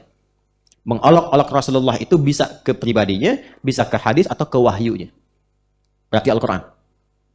Dan kalau disampaikan secara umum, kemungkinan akan terjadi di setiap generasi. Saya mau tanya, ada sekarang orang yang mengolok-olok Al-Quran? Ada. Ada yang mengolok-olok hadis? Ada yang mengolok-olok ajaran Nabi? Nah, terbukti kan? Artinya, yang Quran isyaratkan benar. Yang Nabi sampaikan benar. Nah, ini peringatan. Jangan sampai terjadi. Yang paling parah, jika itu terjadi dilakukan oleh orang yang mengatakan beriman. Itu yang bahaya. Maka nanti oleh Quran langsung digolongkan pada golongan munafik. Ya. Dan akhiratnya ditempatkan di tempat yang terbaik untuk orang munafik. Gitu. Di akhiratnya di tempat terbaik untuk orang munafik. Jadi apresiasi terbaik bagi orang munafik itu sudah disiapkan oleh Allah. Tempatnya kerak dasar terbawah neraka jahanam. Ya. Dan apa amalan pertamanya? Istiza, olok-olok ini. Ya. Makanya saya agak kencang kalau yang ini karena sayang. Karena sayang. Ya, buka Quran surah keempat, An-Nisa ayat 140. Quran surah keempat ayat 140. وَقَدْ نَزَّلَ عَلَيْكُمْ فِي الْكِتَابِ أَنْ إِذَا سَمِعْتُمْ آيَاتِ اللَّهِ يُكْفَرُ بِهَا وَيُسْتَهْزَأُ بِهَا. Yustahza dari istahza'a yastahzi'u. Fi'il mudhari majhulnya yustahza'u. وَقَدْ نَزَّلَ عَلَيْكُمْ فِي الْكِتَابِ. Telah tetap ketentuan di dalam Al-Quran. أَنْ إِذَا سَمِعْتُمْ آيَاتِ اللَّهِ يُكْفَرُ بِهَا وَيُسْتَهْزَأُ بِهَا. Jika Anda kelak mendengar, menyimak ada ayat-ayat Allah diolok-olok atau bahkan diingkari. Jadi ada yang mengingkari total ingkar, menolak sepenuhnya, ada yang mengolok-olok. Fala taq'udu ma'ahum, maka jangan sertai, jangan gaul dengan yang seperti itu. Ya, kalau memberi materi jangan disertai, nanti itu virus yang menular. Ingat, nifak itu menular. Munafik itu menular, ingat itu. Dan lebih bahaya daripada Covid. Betul. Covid itu kalau meninggal dalam ketaatan bisa melahirkan syahid akhirat. Tapi munafik kalau meninggal apresiasi neraka jahanam. Hati-hati, itu lebih berbahaya. Kemudian apa? Fala taq'udu ma'hum hatta yakhudhu fi haditsin ghairi, sampai dia tobat. Itu saking sayangnya Allah masih diminta tobat, jangan lakukan. Makanya kalimatnya kalla di An-Naba. Jadi tafsirnya sebelumnya sudah ada. Kalla, jangan, itu bahaya. Itu saking sayangnya Allah. Kalau tidak sayang nggak akan diperingati. Orang tua kalau sayang kadang-kadang demikian kan? Jangan. Ya, marahnya orang tua kan bukan karena benci, tapi lebih karena sayang kan? Karena tahu, karena punya pengalaman, apalagi Allah yang tahu segalanya. Ya, karena Allah betul-betul sayang, ibu punya rahim, ibu marah, Allah sifatnya rahim. Itu. Jadi ketika Allah menyampaikan misalnya dengan keras peringatan, pengingat, ya itu ditafsirkan awalnya bukan karena sifat ghadab atau marah bencinya, bukan, karena sayangnya. Mumpung belum meninggal, masih ada kesempatan taubat, jangan lakukan itu. Kala, jangan, itu bahaya. Bahaya. Jangan lakukan. Ya? Jelas di sini? Baik. Teruskan ayatnya, hatta yakhudhu fi haditsin ghairi, masih di An-Nisa ayat 140. Innakum idzam mithluhum. Ini yang saya sebut menular. Itu Allah yang sampaikan langsung. Kalau kamu terus ikut ceramahnya, ikut pengajiannya, baca bukunya, pengen tahu aja, disimak, nyemplung ke situ, terpengaruh. Karena orang-orang semacam ini, munafik itu di Quran, itu disifati dengan kata-katanya sering menarik. Retorikanya cantik, logikanya kayak bagus. Padahal menjauhkan Anda dari Allah. Yang dipertaruhkan tuh iman. Iman tuh kunci akhirat. Gak ada iman, celaka akhirat. Hitungan akhirat tuh bukan perbuatan dunia, tapi iman kunci dasarnya. Ya, iman. Makanya ada orang sholat, ada orang puasa. Ada orang sholat, ikut puasa, ikut zakat. Ya, ikutan semua itu. Bisa masuk surga nggak? Halo? Kalau tidak tahu katakan wallahu alam. Ini biar cepat. Ada orang sholat, ada orang puasa, ada orang zakat. Bisa masuk surga nggak? Belum tentu kalau dia tidak beriman. Nah, imannya nomor 1. Kan sekarang ada orang sholat ikut-ikutan sholat kan, tapi belum beriman. Puasa ikut-ikutan puasa. Ya kan? Kalau dikerjakan tanpa iman, itu hanya perbuatan dunia saja. Dapat apresiasi, ya, ada petunjuk cepat hidayah. Alhamdulillah masuk Islam, alhamdulillah. Ada dalam kebaikan, dalam pengertian kita sebagai mukmin. Mesti yakin. Mesti yakin itu. Tapi kalau cuma berbuat baik dunia, tidak ada imannya, Allah balas di dunia. Adilnya Allah dibalas di dunia karena dia mengerjakan untuk dunia. Itu yang dimaksudkan ketika Sayyidah Aisyah radhiyallahu taala anha bertanya pada Rasulullah sallallahu alaihi wasallam. Ya, bima makna si fulan itu orang baik ya Rasulullah? Si fulan itu non muslim, baik sekali. Dia nyumbang, dia bantu, dia donasi, ya, perbuatannya baik. Bagaimana statusnya di akhirat? Masuk surga enggak? Itu yang turun langsung ayat. Surah ke-25 Al-Furqan ayat 23. Wa qadimna ila ma 'amilu min 'amalin faj'alnahu haba'an manthura. Dengan keadilanku, kata Allah, karena dia mengerjakan itu, motivasinya dunia bukan akhirat, maka dibalas dengan balasan dunianya. Allah adil. Kan kalau mengerjakan dunia dibalas akhirat tidak adil kan? Dunia ya balas dengan dunia. Aku balas cepat, kata Allah, untuk memberikan kenyamanan dunianya. Kalau dia mau kembali kepada konsep akhirat, di akhirat diberikan. Maka di akhirat gak jadi apa-apa kecuali debu yang berterbangan. Turun ayatnya. Turun ayatnya. Karena itu kunci akhirat itu imannya. Iman ini yang penting. Nah, saking kencangnya peringatan itu turun. Kala, jangan lakukan. Ini bahaya. Makanya kalau ada orang yang nyeloteh, yang tidak jelas, jangan sertai. Jangan iseng-iseng, tinggalkan aja langsung. Bahaya. Nah, orang-orang seperti itu tipikalnya kadang-kadang bicaranya pintar. Pintar, tapi tanpa sadar membawa Anda menjauh. Ujung-ujungnya nggak sholat. Ujungnya nggak puasa. Yang paling bahaya menyoal keyakinan sendiri. Ya, di mana ditemukan kalimat itu? Di Al-Baqarah misalnya, di ayat ke-204. Wa minan nasi may yu'jibuka qawluhu fil hayatid dunya wa yushhidullaha 'ala ma fi qalbihi wa huwa aladul khisam. Ada orang yang karakter hidupnya ketika bicara kata-katanya menarik, retorikanya begitu cantik. Kadang-kadang bawa ayat-ayat Quran, dipotong-potong, bawa untuk menguatkan argumentasi. Kadang-kadang bawa gelar, sehingga terlihat seperti meyakinkan. Padahal itu musuh yang paling berbahaya, kata Al-Quran. Karena dia bawa status, bawa gelar. S1, S2, S3, S4, kerupuk 2. Kan? Masuk banyak. Karena saya suka pengen senyum sendiri, ini orang belajar tinggi-tinggi sampai S3, tapi nggak kenal Allah, kalah sama anak TK yang belum sekolah SD. Saya ngapain sekolah tinggi-tinggi kalau konslet pulangnya? Sekolah tinggi-tinggi tapi nggak kenal Allah. Sedangkan ilmu itu ada untuk menguatkan iman. Anda kalau belajar di kampus IPK 4 nggak kenal Allah, belum pintar Anda. Belum pintar. Karena ilmu itu ada untuk mengenalkan kepada Allah. Ilmu apapun itu. Karena itu dibuka iman dulu baru ilmu. Itu ada di Quran surah ke-58 ayat 11. Yarfa'illahu alladhina amanu minkum walladhina utul ilma daraja. Jadi semua perangkat hidup yang ada sekarang itu untuk mengenal Allah. Anda punya jabatan sekarang, pangkat, bintang, macam-macam, tinggi. Tapi kalau dengan kedudukan itu belum mampu mengenalkan bahkan diri Anda kepada Allah, itu belum diakui di hadapan Allah. Ya. Harta juga demikian. Berapa banyak harta yang mampu mendekatkan diri Anda dengan Allah? Kalau udah ditambah sampai miliaran, triliunan, belum kenal Allah juga, mau berapa banyak lagi? Sedangkan itu tidak dibawa pulang. Kalla, jangan lakukan begitu. Teruskan ayatnya. Innallaha jami'al munafiqina wal kafirina fi jahannam jami'a. Kalau ada orang mempertahankan nifaknya dan mempertahankan kemunafikannya dalam konteks penyoal agamanya, maka tempat kembalinya yang paling istimewa di neraka, kata Allah. Yang paling istimewa di neraka. Apa itu? Jahannam. Bahkan nanti kalau terus baca sampai ayat berikutnya akan ditemukan kalimat innal munafiqina fid darkil asfali minan nar. Di tempat yang paling bawah, di keraknya, disatukan dengan orang-orang ingkar. Nah itu bahaya. Makanya kalau ada yang menyoal Nabi, menyoal ajaran, yang pertama kita lakukan menjauhi itu, yang kedua kita doakan, yang ketiga kita ingatkan dengan cara yang lembut. Jelas? Halo? Jelas ya? Dan didoakan karena masih punya hak untuk jadi soleh sepanjang hidup. Itu yang mungkin sering saya tekankan, karena boleh jadi bisa menjadi seorang pecinta Islam yang tinggi ketika menemukan kesadaran. Dan kita dorong dengan doa, ya. Mudah-mudahan dengan doa itu melembutkan hati. Ya, ini satu. Ini bagian pertama kala terkait dengan sifat menyoal atau mengolok-olok. Kedua, bersikap berargumentasi yang tidak wajar, irasional. Berargumentasi yang tidak wajar, tidak rasional. Nggak ada manfaatnya maksudnya. Irasional di sini bukan berarti nggak masuk akal gini. Maksudnya menyoal sesuatu nggak punya argumen, lebih dekat kepada tuduhan. Ini maksudnya. Menyoal sesuatu yang tidak memiliki argumentasi, nggak ada hujah, tapi lebih dekat kepada apa? Tuduhan. Oh, hati-hati ya. Nah, sikap orang beriman tidak begitu. Oh, hati-hati nih.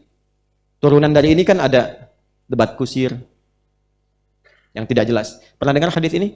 Orang yang meninggalkan perdebatan, sekalipun dia dalam posisi yang benar, maka diapresiasi di hari kiamat oleh Allah dengan dibangunkan untuknya satu istana di pinggiran surga.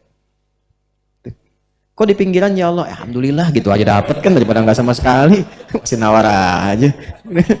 Ya, ke pinggir surga punya rumah, ke tengah surga punya rumah, ini masih nawar. Ya. Ada yang begitu ya, di pinggiran. Gitu ya.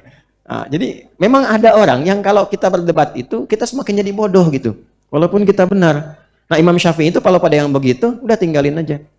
Ya, tapi kan begini, iya emang ente pinter.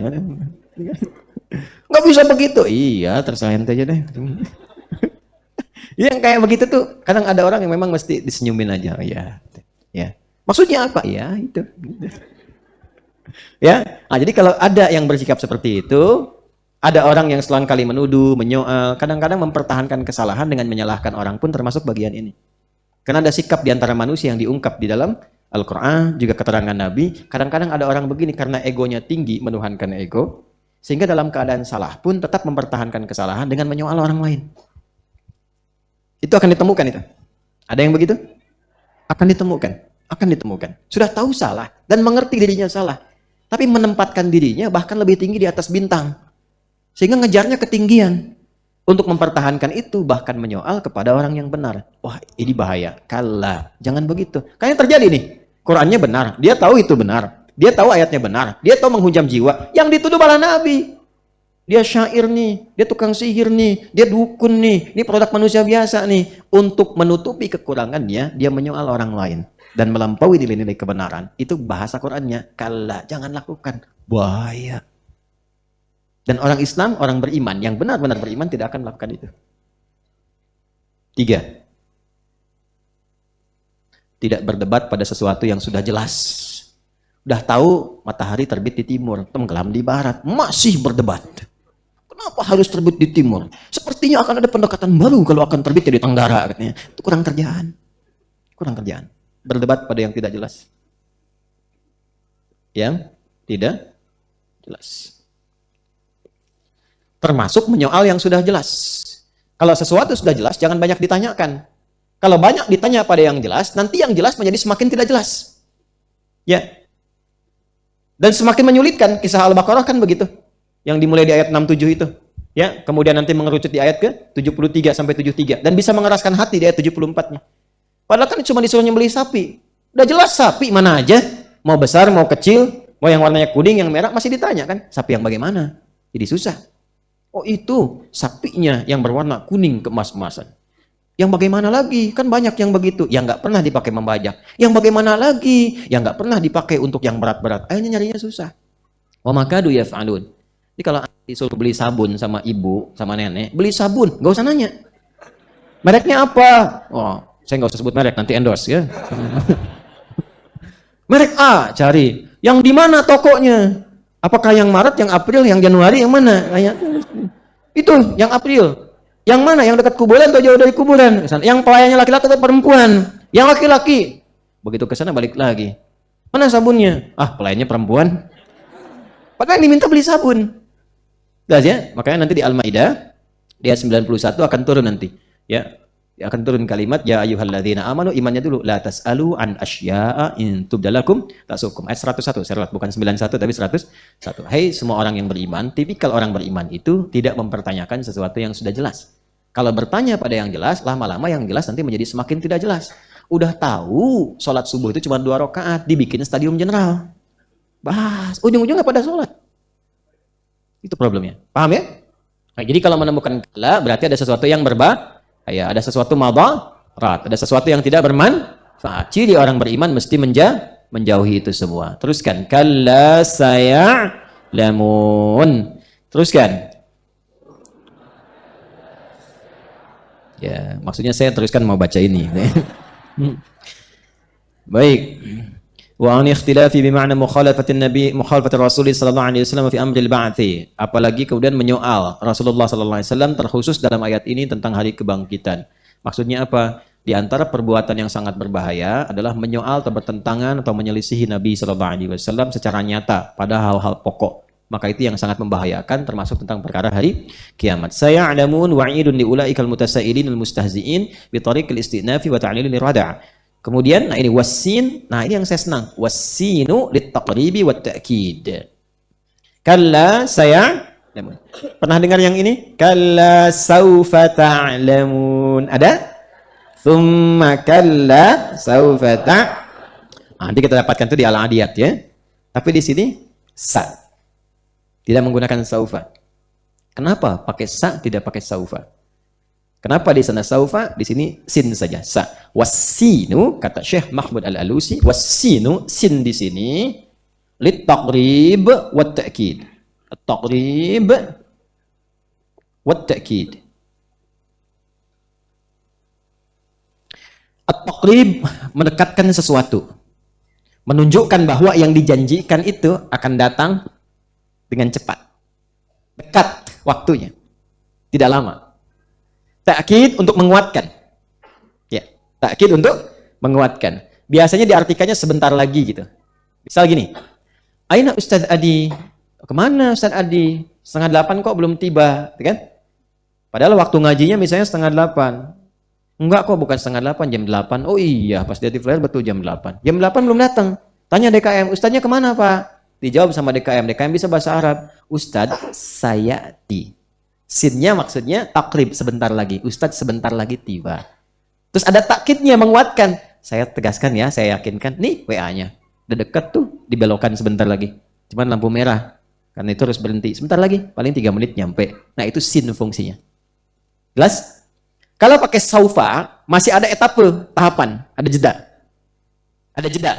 Dijanjikan tiba, tapi ada tahapan-tahapan yang dilalui begini. Itu saufa namanya. Jadi kalau ada DKM mengatakan saufa ya'ti, itu udah sarapan aja dulu. Ya. Itu belum jelas kapan datangnya. Saufa datang emang belum jelas tapi kapan. Jelas ya? Nah, di sini pakai saya alamun, kalla, jangan lakukan itu. Saya alamun. Kelak kamu akan mengerti. Dan itu nggak lama, sebentar lagi kamu tahu akibat dari perbuatan itu. Jelas? Jelas? Belum. Apa yang dimaksud akibat dari situ? Saya terangkan dulu. Belum jelas. Itu jelas saya selesai pulang ya. Kalla, jangan lakukan itu. Rada, mana? Jangan, berhenti, stop. Ikaf itu stop. Kalau pernah melakukan, stop, jangan lakukan.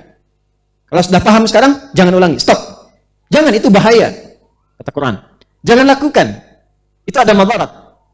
Nah, setelah itu, kalla saya alamun. Kalau kamu masih pertahankan itu, kelak kamu akan mengerti. Kelak kamu akan tahu, itu bahaya.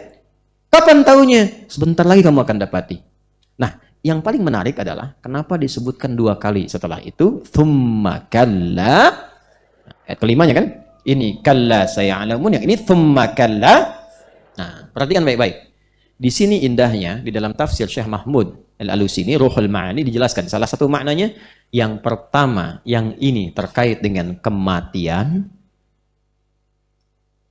Yang ini terkait dengan pembuktian akhirat saat kiamat. Bahasa gampangnya gini, kamu belum tahu itu bahaya. Kamu merasakan bahwa itu nggak ada pengaruhnya buat kamu. Ya, bahkan yang paling fatal begini, ada orang yang terlalu banyak dunia dengan maksiatnya, dengan berbuat maksiat, datang dunianya. Ya bahasa kerennya gini, kan ada orang-orang yang menerima tugas untuk berbuat buruk. Untuk nyoal, sekarang apa? Buzzer ya? Istilahnya itu ya, Allahu a'lam, dapatnya kan buzzer. Tapi buzzer itu sebenarnya istilah yang nggak bagus dalam bahasa Arab.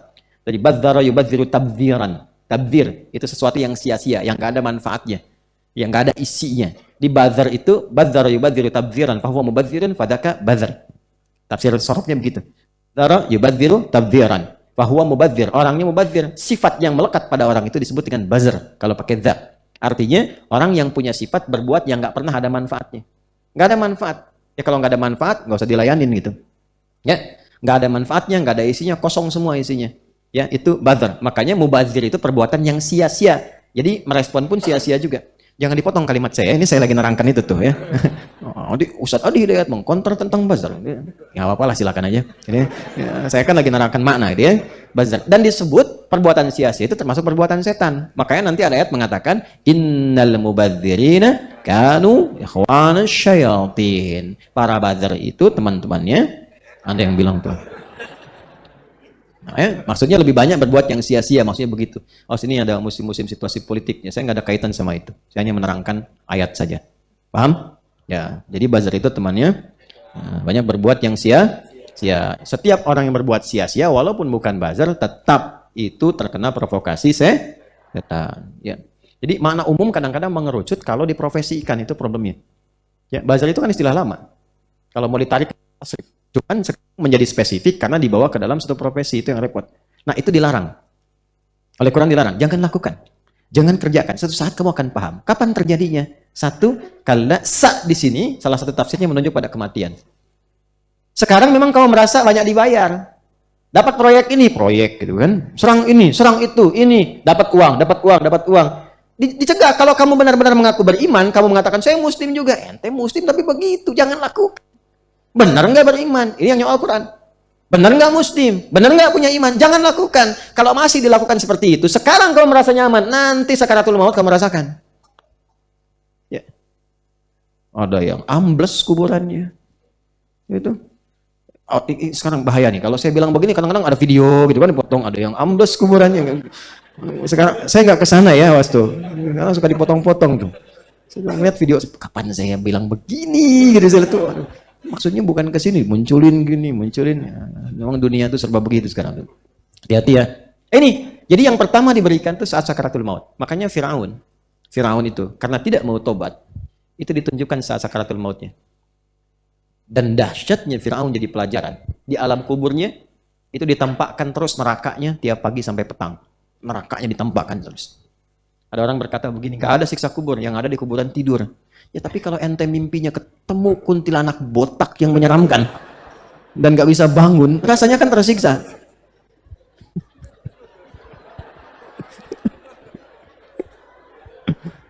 Ada orang mimpi ketemu kuntilanak, pengen, oh astagfirullah, bangun kan? Ini dia mimpi gak bangun-bangun. Gimana rasanya? Siksaan bukan? Ya, ibu lihat anak mimpi, kenapa? Pas bang ayah bangun ayah, kenapa? Mimpi tenggelam katanya kan? Kok masih bisa bangun? Dia mimpi ketemu neraka tiap pagi sampai petang, gak bangun-bangun, kebayang gak tuh? Ya, makanya nanti ada yang pertama ilmal yakin tuh Quran, informasinya benar, meyakinkan. Masih nggak percaya, ainal yakin, kelihatan. Nggak percaya, dialami, haqqul yakin. Jelas? Ilmal yakin, ainul yakin, haqqul yakin. Sekarang kita di fase ilmal yakin. Jangan dilakukan. Yang ngasih informasi itu, yang maha memberikan keyakinan, yaitu Allah. Yang nggak boleh ragu. Paham?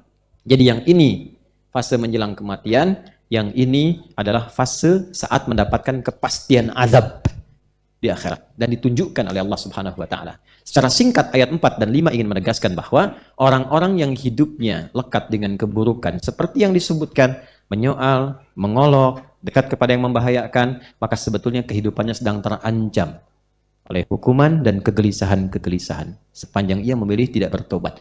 Karena itu ini patut dibantu oleh kita dengan doa. Tunjukkan yang baik-baik, didoakan ya. Saya tidak pernah menganjurkan untuk mencela. Bahkan pada siapapun yang berbuat buruk, yang diperbaiki itu kesalahannya, bukan untuk mencela orangnya. Jelas? Nah, inilah sampai ayat yang kelima, ya. Kemudian kita katakan di sini, saya bacakan sebentar, wa'idun liulaikal mutasailin almustahziin bitariqil istinaf wa ta'lil rada'. Wa'idun ancaman. Kalau ancaman itu artinya pengingat yang kuat. Diancam itu kan diingatkan dengan kuat kan? Makanya di pasal pidana itu selalu terancam dengan hukuman, terancam. Semakin tinggi ancamannya, berarti semakin bahaya perbuatannya. Bawa narkoba, terancam hukuman mati. Pembunuhan berencana, terancam hukuman mati. Buka deh KUHP itu. Kan terancam gitu kan? Ya kan? Terancam. Nah, mengancam itu, kalau diartikan positifnya adalah menghambat sesuatu yang membahayakan supaya tidak terjadi. Itu maksudnya. Nah, ini bahasa Qur'annya nanti, kalau diambil di tafsir, wa'id. Jadi ada wa'dun wa wa'idun. Wa'dun motivasi kebaikan, memberikan gambaran berita gembira. Wa'idun ancaman yang menghambat supaya tidak terjadi karena membahayakan. Nah kalau ada kalla itu harfu wa'id yang menunjukkan ancaman sesuatu yang beresiko tinggi. Jangan dilakukan. Kalau tetap dipertahankan, ini hukuman itu akan ditempatkan menjelang kematian, dirasakan di alam kubur sebagai pendahuluan, dan di akhirat sebagai siksa yang nyata. Dan ini hanya akan menyentuh bagi insan beriman. Wa dzakir fa inna dzikra tanfa'ul mu'minin. Ingatkan kata Quran, yang mau ingat itu hanya insan beriman. Jadi kalau disampaikan ini kita masih punya iman, ke hati akan ada hunjaman. Disiapkan dengan baik. Paham? Baik. Sekarang mengenai argumentasinya. Dari mana kita tahu kalau ini benar? Logikanya apa? Karena ada orang yang disyaratkan oleh Al-Quran, ada orang yang berpikirnya selalu mengandalkan logika. Kalau nggak logis dia nggak mau terima. Apa logikanya? Ini benar. Apa logikanya informasi ini benar? Apa logikanya Allah itu menyampaikan dengan benar? Dari mana taunya Allah itu pencipta dan sebagainya? Dari mana taunya ancaman ini benar? Buktikan dong secara logika. Nah, bagaimana menjawab itu semua? Kita akan teruskan di pertemuan berikutnya. Gitu. Ya, pelan-pelan. Nggak terasa kita udah 2 jam tuh. Ya, udah 2 jam. Jadi Al-Quran itu lengkap. Yang rasional diselesaikan, argumentasi akal dijelaskan, dalil ditampilkan. Jadi nggak ada celah lagi untuk menyoal. Ya, tidak ada celah lagi untuk menyoal. Alhamdulillah kita selesaikan ayat kelima ini. Bulan depan passwordnya masih 1 sampai 5. Ya, masih 1 sampai 5. Karena kan belum masuk ayat ke-6 kan? Baik, belum masuk ayat ke-6. Jadi nanti ayat 6 sampai 16 ya nanti akan kita bacakan. Ibu dan Bapak, 6 sampai 16 itu kalau dilihat cuma 2 baris. Itu pun pendek-pendek. Coba deh. Alam naj'alil arda wal jibala wa khalaqnakum wa ja'alna naumakum, bukan, wa ja'alna al-laila wa ja'alna an-nahara. Pendek kan?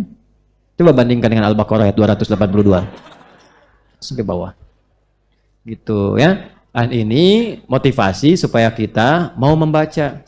Ya, nggak apa-apa. Ustadz, tapi saya belum hafal. Kenapa passwordnya mesti hafalan? Dicoba dulu. Mau saya kasih ijazah doa ya, untuk mempercepat. Kalau lagi susah menghafal, sulit, baca ini ya. Kalau lagi susah gitu, sulit, pengen cepat hafal, baca ini. Bismillahirrahmanirrahim. Allahumma, paksain. Ayo rekam. Rekam. Ayo rekam. Allahumma, paksain. Itu yang paling efektif. Ya. Paksa dulu. Kalau tidak pernah memaksa, nggak akan pernah memulai. Kalau tidak pernah memulai, nggak akan pernah dapat. Tapi kalau kita paksa selama sebulan, dari 5, minimal akan ada yang tersangkut. Jadi kalau ditanya oleh Allah, bawa apa kamu ke sini pulang? Ya Allah, amma yatasaalun. Masih ada yang dibawa. Ya. Nggak bawa ya Allah. Kenapa? Susah. Kan dulu hambaku Ali Hidayat sudah mengajarkan doa padamu. Ya, jawab apa coba? Iya ya Allah. Allahumma. Nah, itu. Jelas? Alhamdulillah. Insyaallah bulan depan kita bertemu kembali dengan izin Allah Subhanahu wa taala. Mohon doa selalu. Izinkan saya menyampaikan informasi. Yang pertama, di hari Senin insyaallah kita akan mengumumkan penerimaan untuk sekolah persiapan khusus ke SD pra-akhir usia dini PAUD, yaitu hanya menyiapkan untuk urutan ulama ke atas yang diterima hanya 40 orang, toleransi 10%, 44 sampai 45. Masuknya gratis, uang pangkalnya gratis, kemudian seragamnya dikasih dari kita. Ini usia dini dari 4 tahun, 5 tahun, 6 tahun sampai ke atas. Akan diseleksi dan akan diberikan pendidikan sekitar 6 sampai 8 bulan sampai naik ke atas. Ya. Enggak apa-apa, memang tugasnya udah selesai, Bu. Ya, sabar ya. Enggak apa-apa ya. Oke, alhamdulillah. Kaget ini bilang gratis langsung wah. Ya. Kemudian metodenya alhamdulillah kita sudah dapat kerjasama dengan yayasan di Mekah Al-Mukarramah. Supervisi dari Imam Masjidil Haram. Sudah saya tanda tangan, dari sana tanda tangan juga. Nanti guru-gurunya diberi pendidikan dulu di sana. Gratis kita berangkatkan, diumrahkan, belajar sebulan, balik, bawa kurikulum dari Mekah. Ada yang dari Al-Azhar, kerjasama, ada juga yang kemudian dari Tripoli, Libya. Sampai pesantren. Nanti pendidikan nyambung terus. SD, pesantren, SMP, SMA, sampai S3. 1, S2, S3 gratis. Sekarang sudah kita siapkan jalur-jalurnya, dan dari sekarang saya sudah mengirim juga untuk calon guru-gurunya. Kami seleksi ahli Quran se-Indonesia. Yang boleh itu yang ikut hanya penghafal Quran 30 juz untuk mengajar. Mereka sudah daftar, sudah saya seleksi, sebentar lagi kami kirim, gratis, nggak ada biaya. Sampai nanti pulang bisa meneruskan. Alhamdulillah. Kemudian yang kedua, adik-adik yang ikut mendaftar, insya Allah sebentar lagi akan diumumkan. Terus kita sedang menunggu untuk keberangkatan, mudah-mudahan disiapkan dengan baik, ada kemuliaan-kemuliaan. Ketiga, teman-teman sekalian, tahapan SD sudah ada, TK sudah ada, kita juga sedang membuka di beberapa tempat, tapi sekarang kita akan sempurnakan pesantren dulu. Ini semua wakaf pesantren ini. Dari tanahnya, suratnya, semua disiapkan. Saya tidak punya 1 inci pun di situ, 1 sen aset pun tidak ada. Numpang mengajar, menyiapkan kembali murid-murid untuk meneruskan. Saya cuma minta 1 aja, 1 slot untuk kuburan kalau saya meninggal di situ gitu. Kemudian teruskan.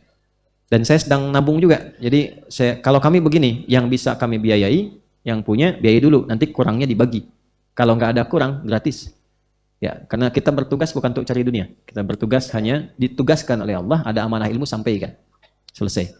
Alhamdulillah sekarang sudah bertahap membangun 40%. Kita akan mulai per unit. Sekarang ada masjid sedang dibangun, targetnya tahun depan selesai. Ramadan bisa dipakai untuk i'tikaf. Nanti ada pelajaran khusus, teman-teman yang punya profesi-profesi bisa diundang ke sana, belajar. Bisa menginap sepekan dengan saya belajar, nanti ada pendaftaran gratis, nggak ada biaya kok, kita yang bangun semua kok. Ya, kita yang bangun, kita yang apa, kecuali kalau makan, nyuci masing-masing silahkan. Ya, tapi saya tidak mencari itu semua. Saya mengajak, yuk kita selesaikan yang masjidnya ini. Totalnya ada pembiayaan 13 miliar untuk masjid, kita sudah ada 7 miliar kurang lebih. tinggal 5 miliar lagi, dan ini insya Allah akan selesai. Ya, di tahun depan sudah selesai, di Mei, Juni sudah selesai.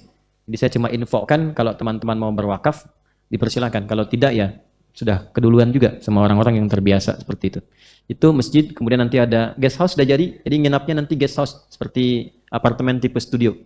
Udah ada, nah itu gratis masuk situ. Yang kita yang bangun kan, udah fasilitas. Jadi kalau ada keluarga bisa di situ, tapi nanti didaftar berapa-berapa. Nanti kalau ke sana menginap misalnya 3 hari belajar fikih keluarga, nanti pulang lagi. Fikih bisnis, teman-teman yang bisnis pulang lagi. Karena saya mungkin akan lebih banyak di sana. Ya, saya hanya punya waktu seperti yang Allah telah tetapkan. Mohon didoakan mudah-mudahan manfaat dan bisa melahirkan sesuatu yang diteruskan kembali. Yang kedua. Yang ketiga, saya infokan bagi yang ingin ke Madinah sudah dibuka pembukaannya sekarang. Ya, kalau butuh rekomendasi dari saya, mintakan saya akan buatkan. Tapi saya tanya dulu, saya tes dulu, saya lihat gitu kan, supaya nanti tidak merekomendasikan yang salah gitu. Kalau ada yang kurang, kita bimbing, perbaiki supaya bagus. Kemudian kalau ada yang ingin sekolah di sekolah Quran, namanya Jamiah Asmariyah, itu sekolah terkuat Quran di Libya.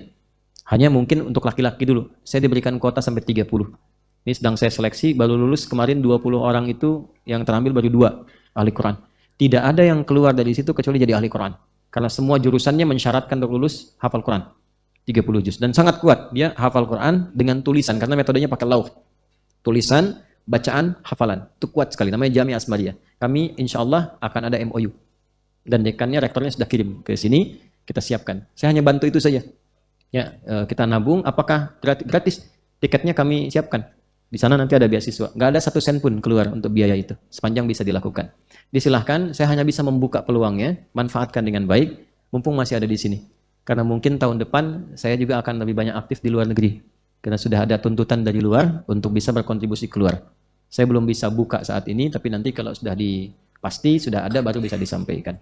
Jadi mungkin ini pun akan menjadi kajian yang terakhir di Tanah Kusir di hari ini di bulan Oktober. Kita ketemu lagi November ya. Insya Allah. Nanti dekat sini Pondok Indah, insya Allah Pak. Di bulan ini ada jadwal. Mungkin di akhir nanti saya cek kembali.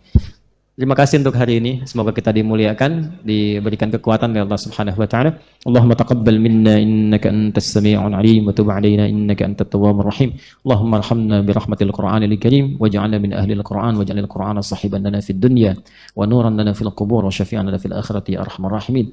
Rabbana atina fid dunya hasanah wa fil akhirati hasanah wa qina adzabannar. Wa sallallahu ala sayyidina Muhammad wa ala alihi wa sahbihi ajma'in. Wa akhiru da'wana subhanakallahumma wa bihamdika asyhadu an la ilaha illa anta nastaghfiruka wa natubu ilaik walhamdulillahi rabbil alamin.